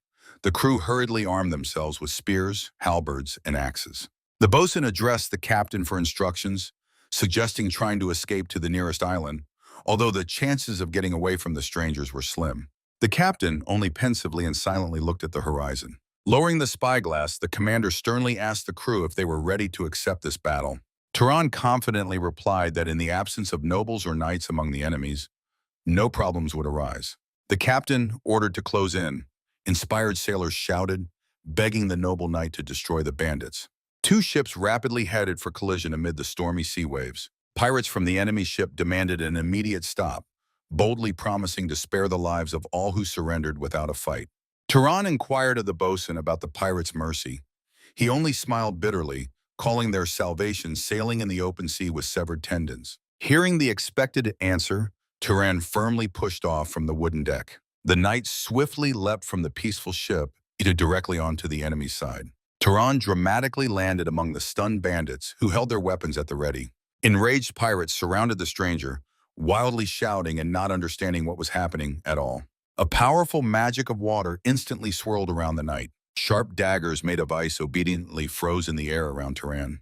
The pirate leader angrily ordered his men to kill the insolent one immediately. The icy blades swiftly flew forward, mercilessly piercing through the bodies of the bandits. The bloodied enemies fell dead onto the boards, pierced by sharp magical ice.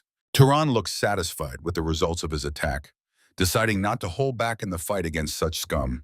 The knight again stretched out his hand forward, continuing the deadly spellcasting. Turan continued to cast spells relentlessly on the deck of the enemy ship. One of the pirates angrily urged the cowards to kill the wizard, since otherwise death awaited them anyway. The boy's spell continued to mercilessly destroy the enemies one by one. The bandits desperately tried to break through and attack the mage. Turan focused and cold-bloodedly assessed the situation. The sorcerer again turned to the element and used powerful water magic. Armed to the teeth, pirates rushed into another wave of attack. The boy confidently controlled the streams, directing magical strikes against the attackers. The water around instantly turned into sharp diamond daggers. A burly pirate's hand holding a heavy two-handed axe rose forward. In the next moment, one of the enemies had his arm completely torn off. Turan fought fiercely, slicing opponents with diamond blades made of water. Amid the screams, a harsh order was heard not to surrender and to continue the assault. The deck was covered with the bodies of completely destroyed and fallen pirates. The mage skillfully defended against random strikes with a strong diamond sword made of water. Switching to attack, the wizard began mercilessly cutting enemies with this water blade. Incredibly strong water streams pierced through the attackers' heads. Turan suddenly became alert and sharply turned his gaze aside. He almost got wounded, but at the last moment managed to shield himself with an icy wave. The young man seized the initiative and snatched the spear from the wounded bandit's hands. With the next move, Turan without hesitation pierced the pirate with the same spear. For reliable protection, a strong ice sword appeared in his hands again.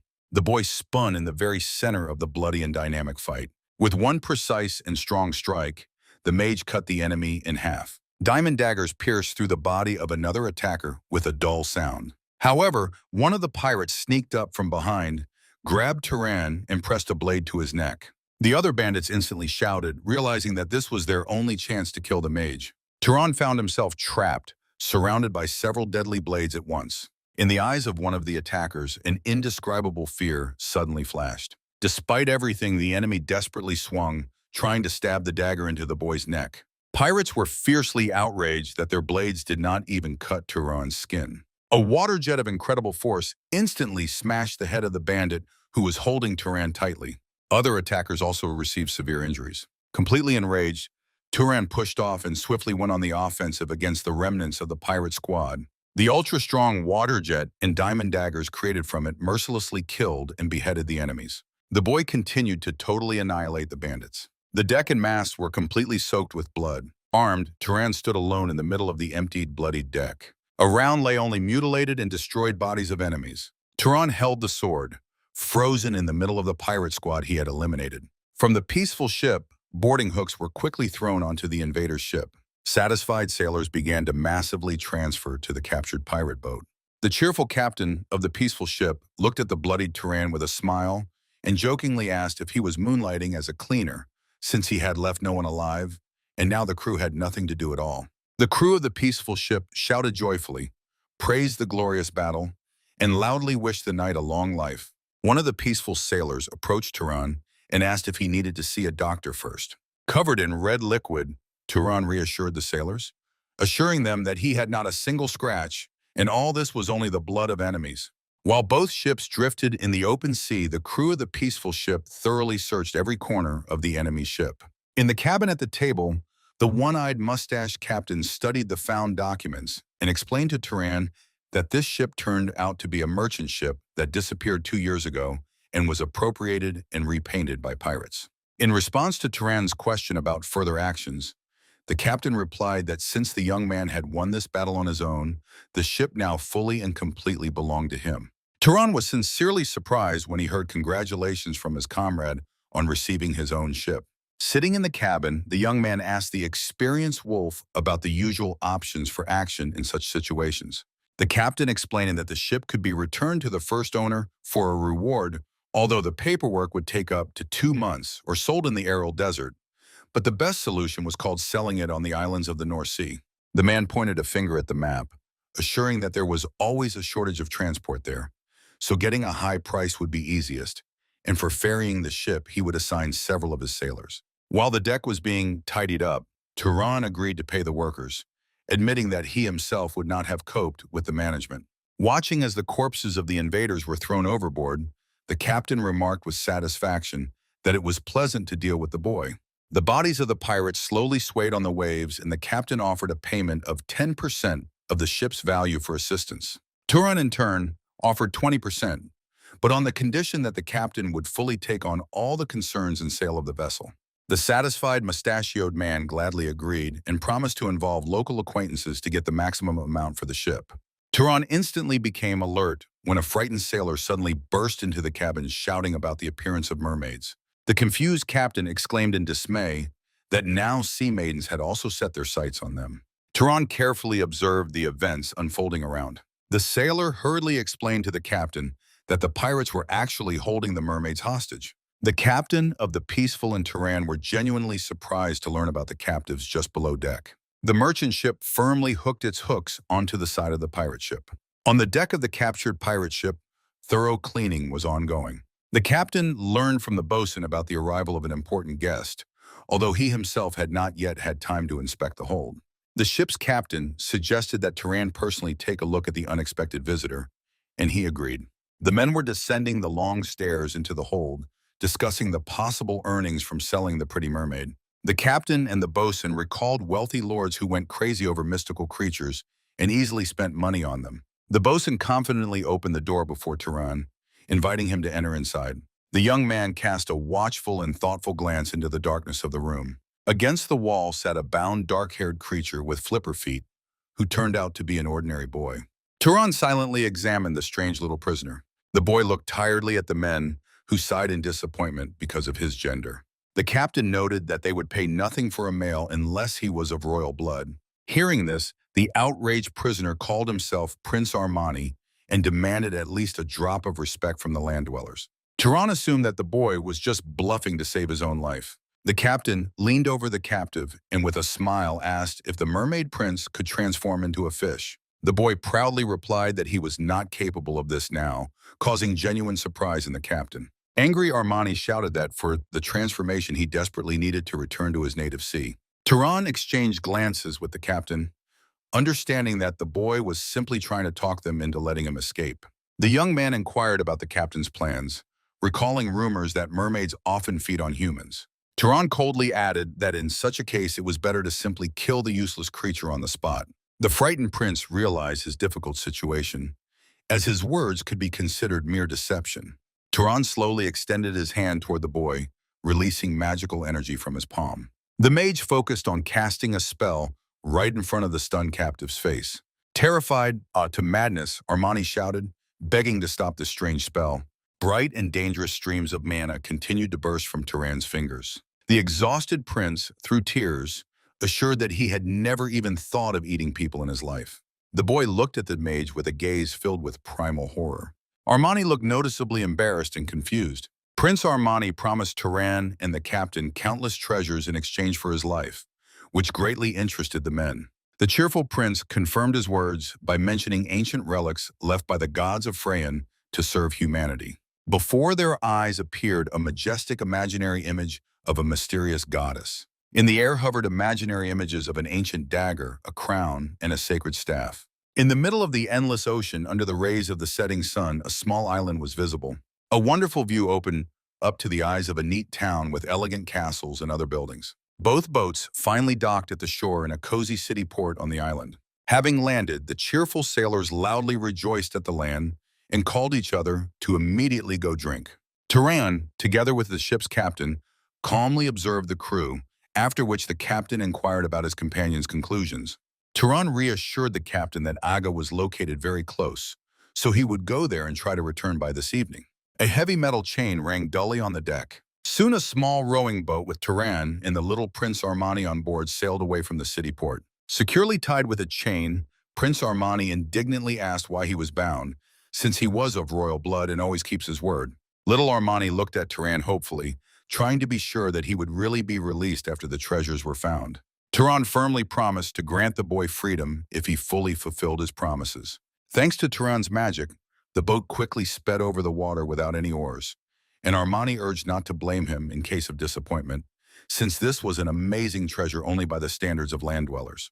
Moving under the night sky, Turan calmly replied that he understood everything and ordered the boy to show the way further. Suddenly, Turan sharply stopped the boat in the middle of the water. Turan carefully examined the surrounding area. Turan and Prince Armani were in the boat opposite a densely tree-planted island, where the warrior asked if this was the same place and received an affirmative answer. Promising the boy to check everything, Turan scooped up seawater with his palm. Turan entered search mode. Looking at the water in his palm, Turan noted that their target was the sea people. Under Turan's boat, a scene opened with numerous jellyfish, octopuses, sharks, and other fish. With a thoughtful expression, Turan pondered that Prince Armani at least had not lured him into a trap. Waves crashed against the island's rocks under the dark night sky. The traveler's boat was already moored on the island's shore. Turan led Prince Armani, who looked around and assured that he remembered this place, as it was somewhere nearby.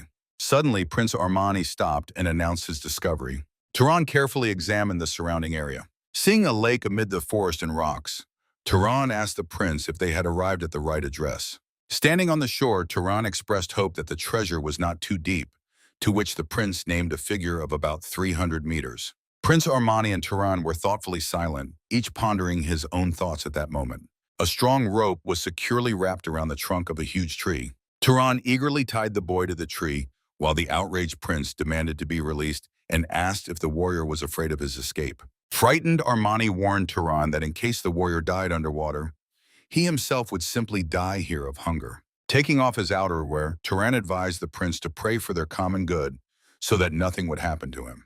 Turan froze above the lake, preparing to dive. The warrior took a deep breath to stock up on oxygen as much as possible before the jump. From Turan's decisive jump above the water, abundant splashes flew apart.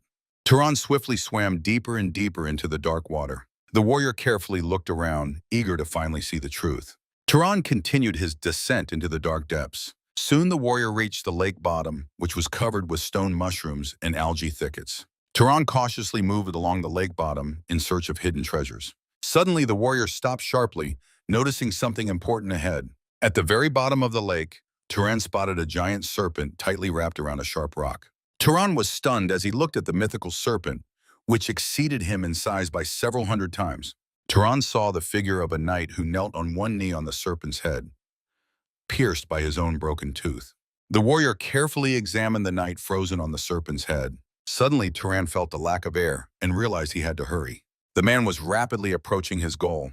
Turan found himself near the very jaws of the giant serpent. The hero's gaze became intensely focused. The knight pierced by the tooth remained forever frozen in the final pose. Turan wondered if this creature was really Freyan, since its body had not turned into a ghost. Suddenly, the traveler's gaze stopped on a strange artifact among the armor. The found object in its shape very much resembled a compass. On the shore of the forest lake, Prince Armani remained tied to the trunk of a tree. The main hero finally surfaced and greedily gulped air. The tied Armani shouted with hope in his voice, asking if the sought one was found. Holding on to the shore, Turan nodded affirmatively to the boy. Drops of lake water dripped from the face of the tired warrior. Suddenly, the chest of little Armani began to brightly glow with mana. Magical energy rapidly rose from the prince's chest to his neck and ears. Sitting on the shore, Turan examined the compass, making sure it would allow sensing foreign energy. The warrior only stretched out his hand toward the captive, and the heavy chains instantly disappeared. The prince looked with surprise at his completely free hands. While Turan was dressing, Armani surprisingly noted that he expected to be sold into slavery again. But the warrior simply kept his word. With tears in his eyes, Armani listened to Turan's words about repaying the debt for honesty and promised to protect his father in the upcoming war. Dressing, the man dryly asked the boy not to spout nonsense about demons.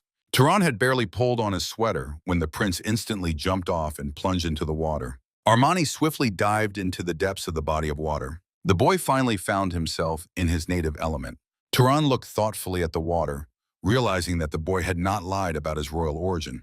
Ahead appeared the local port with a large ship moored. On the deck, exhausted sailors carefully applied medicine to their backs wounded from harsh beatings. The angry boatswain swung his whip, shouting that any disobedience or tardiness would be punished by death. Turan went on to the deck and asked one of the sailors about the cause of the commotion. Boatswain Buryak sternly explained that he was punishing the sailors for being late and for fighting in the port tavern, reminding them of the captain's warnings. Turan's face became thoughtful from what he saw. Observing the wounded backs, the young man noticed a leakage of vital energy, after which he learned from a sailor that the captain had gone ashore to the island to find a buyer for the ship. Ahead stretched a noisy street of the port city. In the elegant hall of the restaurant, the one-eyed captain sat at a wooden table opposite a man in a triangular hat. A strong surprise was reflected on the captain's face. Seeing Turan, the one-eyed captain hastily stood up, and the young man immediately asked him about the results of the deal. Captain Samuel, who had lost a hand, agreed to buy back the ship for 1,000 gold coins in a single payment, joking about their resemblance to a colleague. Turan sat down at this table and noted that there was one significant problem with this offer. The boy was worried about the inconvenience of transporting such an amount of gold and asked about the possibility of payment with magical instruments or relics. Samuel advised going to Komodu, the lands of the Durman House, which was famous for its lineage of powerful tamers. In the imagination appeared a majestic lion and eagle, symbolizing the strength of the ancient tamers. Samuel suggested to the boy to buy an obedient monster, while wild beasts with burning eyes emerged in the imagination. Turan for a moment recalled his own childhood and imagined himself as a little boy on a wooden horse. The thoughtful young man analyzed Samuel's advice, reflecting on the usefulness of a smart beast in the upcoming journey. The peaceful ship on which Turan arrived spread its sails again and went out to the open sea. On the deck, sailors were unloading crates and joyfully discussing the unexpected wealth, praising the merits of the heir of the divine people. The overseer suddenly alarmed the crew with a warning about the approaching storm. The sky over the boundless sea quickly filled with gloomy, dark purple clouds. The ship confidently held its course straight into the solid darkness under the loud order to prepare for bad weather. Around the vessel, giant waves and pouring rain raged with furious force. The tense boatswain ordered to immediately furl the sails and hide the cargo in the holds, urging everyone to move for the sake of saving lives. Frightened sailors hurriedly carried the treasures taken from the pirates inside the ship. A huge storm wave covered the ship's deck with a roar. The crew tried their best to hold on to the slippery yards during the severe rolling. Due to the violent jolts, several sailors were mercilessly thrown into the open sea. One of the poor fellows was rapidly falling straight into the turbulent, stormy ocean. Upon reaching the water, the sailor suddenly felt that some force was pulling him back up. Turan stood under the downpour and, folding his fingers in a magical gesture, authoritatively ordered the drowning man to return. Thanks to Turan's decisive actions, the people and things that ended up overboard returned back to the ship. A stunned sailor stepped onto the deck, not believing in his own rescue. Under the influence of Turan's powerful mana, scattered items flew independently to the hold, orderly arranging themselves in their places. The waves, storm clouds, and lightning also received a stern command to retreat. In the semi-darkness of the hold, the soaked sailors hurriedly drank a hot, warming drink. Other sailors who had just been in the icy water trembled incessantly and tried to warm up, tightly wrapping themselves in blankets. Soon Turan calmly entered the hold. The rescued sailors fervently thanked their savior, assuring that now they were indebted to Turan for life. Turan sternly asked the sailors if everyone had survived, and upon hearing an affirmative answer, felt relief.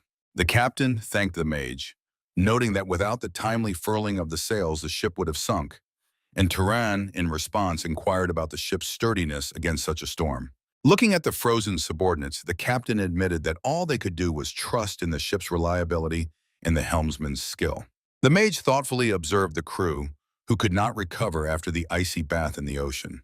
The affected sailors sat in a heap, helplessly trying to recover from the experienced shock and cold. Suddenly, Turan commanded everyone present to gather in a tight circle and sit as close to him as possible. The worried captain asked if he was going to light a fire on the wooden ship, but the mage assured that he would fully control the flame. Turan confidently raised his hand and loudly snapped his fingers. Just above the mage's palm, a bright, magical flame instantly flared up. He smoothly directed this fire into the air, quickly warming the entire surrounding space. The magical light brightly illuminated and heated the hold, without burning the wooden walls at all. The exhausted people sincerely rejoiced at the long-awaited warmth spreading through their bodies.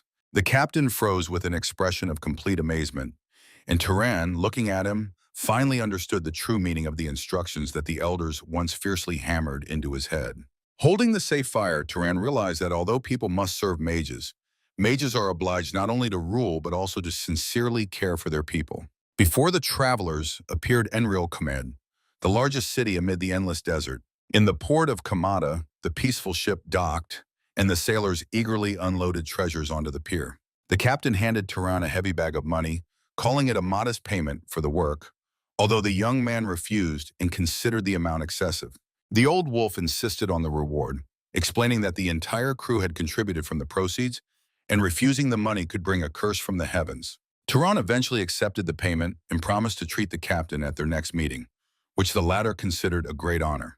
A loud shout was heard from one of the sailors on the deck, who respectfully addressed Turan as a knight. The young man looked around and saw that the entire crew had gathered on the deck, waving their hands and shouting farewell words. The smiling sailors on the pier also sincerely thanked Turan for his help and assured him they would never forget him. The bosun and the captain placed their hands over their hearts, paying the boy their last respects. Turan looked at the crew embarrassed, touched by such warm attention. Above their heads stretched a clear, almost cloudless blue sky. Around was a vibrant eastern city, where people rode camels and carried heavy bundles directly on their heads. Turan slowly walked along the bustling street of Kamada, losing himself in the crowd of passers-by.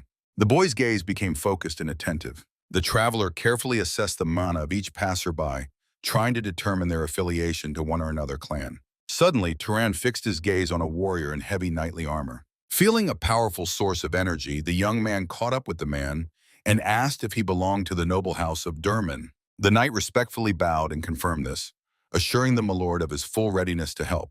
Turan gave his name, spoke about arriving from Abishi, and expressed a desire to meet the head of the Durman house. Ahead was a magnificent, luxurious eastern residence, with a neat inner courtyard where tall palms grew. Soon the boy changed into new light clothes of local cut. A man who radiated blue mana approached him and approvingly assessed his new look. A handsome young man with eastern tattoos and dark manicure introduced himself as Kel Durman and sincerely welcomed the guest. The master of the house began to look very attentively into Turan's face. The young man responded with the same keen studying gaze. In response to Kel's question about his origin and name, the guest introduced himself as Turan Brahms from a little-known lineage of guardians. The traveler explained that he was looking for a monster to buy, and the interested Kel promised to send his daughter as an escort for such an important matter. Then Turan directly asked if he reminded the host of someone, having noticed his momentary hesitation during their first meeting. Kelderman confirmed this suspicion without hesitation. The host's words greatly surprised Turan, as he indeed seemed very similar to an old acquaintance to the man. A beautiful black-haired girl led Turan down a bright, wide corridor, noting that despite his modest origin, he had a lot of money and came to buy a monster from the Durman family. Kel Durman's daughter suggested that the guardian's lineage was perfectly suited for the life of a mercenary, while Turan silently walked beside her. The thoughtful young man tried to understand whom exactly he reminded Kel Durman, mother or father. Turan recalled his mother, reflecting on the wavy hair, large ears, and straight lips inherited from her, and doubted whether that was enough for instant recognition. Imagining his mother, he saw beside her a gray-haired, long-haired man without a face, wondering if the head of the house could know his mysterious father. The girl distracted Turan from his thoughts, announcing their arrival. They stopped before a huge passage, and the companion welcomed the guest to the Durman family's breeding ground. The young man was struck by the expanses of the magnificent, intricate gallery with stucco and columns. Turan approached the edge of the gallery and peered into the aviary. His gaze stopped on the foxes running below. Passing by the aviaries, the boy asked in amazement if each room really had its own unique inhabitants. Among the trees, a huge elephant walked solemnly. Later, Turan noticed a horse calmly grazing near a small lake. The boy inquired about the price of the horse, and the girl replied that the animal was raised with special care. Hearing the price of 2,000 gold coins, Turan froze in despair, as it was twice his entire fortune and shattered the illusion of his own wealth. He paused, considering refusing the purchase, although the prospect of carrying a heavy bag of gold across the desert did not please him. With these thoughts, the traveler came to a complete stop. Ahead, the wing of a huge bird fluttered. In a very large cage sat a mighty eagle. Turan looked intently at the majestic bird. The boy even thought that the eagle sharply flashed its eye in his direction. In response to the question about the eagle's price, the girl named the sum of 1,500 coins. Turan thought admiringly that it was cheap for a bird with such mana, and asked about its abilities, to which he heard about high intelligence and excellent flight. The young man listened carefully to her answer. While he was examining the bird, the companion added that this popular species is too smart for its own benefit and would never obey someone it considers dumber than itself. The eagle looked attentively at Turan and shook its head. The boy asked the bird if it understood him and was convinced of the creature's extraordinary mind. When Turan noted that nature did not endow the eagle with beauty, it indignantly shook its head in response. Turan assured the girl that the predator understood every word, and she complained that she had never been able to teach it to read due to its incomprehensible stubbornness. The chief's daughter called the bird's character a serious flaw, since they had fed it a ton of monster meat and, with obedience, could have earned much more. The girl asked the eagle if it wanted anything, but immediately added that asking it questions was pointless. To the girl's surprise, the bird raised one finger with a large claw on its paw.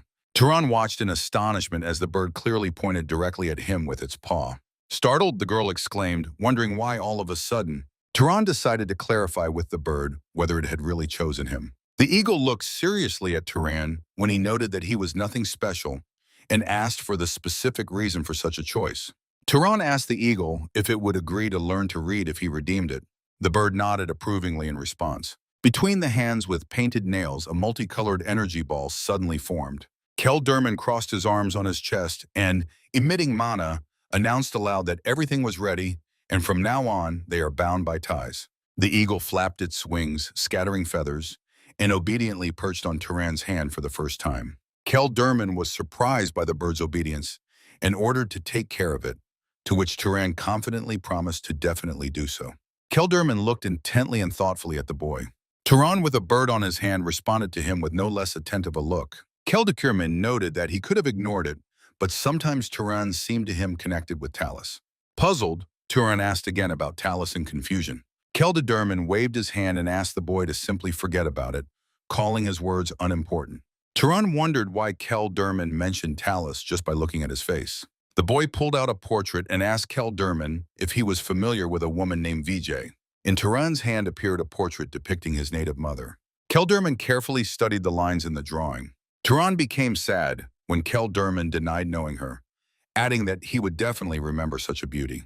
The boy released the bird and asked for some time, which greatly surprised Keldurman. Turan boldly replied that since the price was paid and the deal was made, he should try out his acquisition. The boy decisively stretched out his hand after the bird that was already flying away. Turan firmly grabbed the eagle by the paw at the last moment. The bird easily lifted the boy into the air, and they swiftly soared into the sky. During the flight, Turan looked genuinely satisfied. Soon the boy entered the hall where he was called for dinner. Keldurman's daughter was glad of his appearance and asked about the flight, to which Turan called it a good way to clear the mind. Keldurman's daughter introduced Turan Brahmas to those present, announcing his arrival from Carmen. The stocky, short-haired man inquired whether Carmen was located near Arabian. The girl sternly ordered the man not to even try to compare Turan with those scoundrels. Dolphmarin of the Historians firmly shook Turan's hand as a sign of acquaintance, and he politely reciprocated. Turan instantly felt that the new acquaintance was squeezing his palm with excessive, almost hostile strength. The warrior quickly guessed that this man was simply trying to boldly flaunt his own power. Dolphmarin, with a cheeky smile, released the youth's hand, noting that he did not expect less from a personal bodyguard. A skinny woman irritably demanded to finally see the demanding eagle for whom she had come here. Turan calmly explained that he had sent the bird to training, but could immediately call it back if needed. The majestic eagle circled above the roofs of city buildings, clearly hearing the imaginary call of its master in its head. The next moment, the mighty bird swiftly flew onto the terrace and prepared to sit on Turan's outstretched hand. Impressed by the sight, the woman involuntarily stepped forward, stunnedly acknowledging the truth of the rumors she had heard. She interestedly extended her hand to the predator, and the proud bird in response sharply fixed its gaze on her. Suddenly, the woman burst out screaming, cursing the barbaric bird and assuring that she would have raised it much better than the impoverished nobleman. The angry predator almost lunged at the screamer, but Turan restrained it in time, mentally ordering it to calm down. At the lavishly set dining table, the guests began to vigorously discuss the troubling news about the Dark Elves' activity in the West. Someone suggested that the forces of Arabian were behind this and recalled rumors about their skinny commander Mesa. A sharp knife with a slight crunch cut a juicy piece of roasted meat from the plate. The woman slyly expressed hope that this time they would finish off the brat Mesa, since she already looked like a walking skeleton. Continuing her venomous speech, she confessed her disgust towards the girl and sincerely sympathized with her future husband. Turan silently listened to these contemptuous remarks, lowering his head over his plate. The woman added that in Arabian they are still waiting for a final and firm decision regarding the successor from Talus himself. Hearing the familiar name, Turan once again plunged into thoughts, trying to correlate the facts he heard. Eventually, the young man could not stand it and directly asked those present who this mysterious Talus really is. The girl explained that he is the younger brother of the head of the Zakar house and now effectively manages all affairs alone. Turan instantly recalled Keldurman, who recently also suspiciously questioned him about possible connections with Talus. The thoughtful warrior assumed that his mysterious father might turn out to be a much more important figure than previously thought.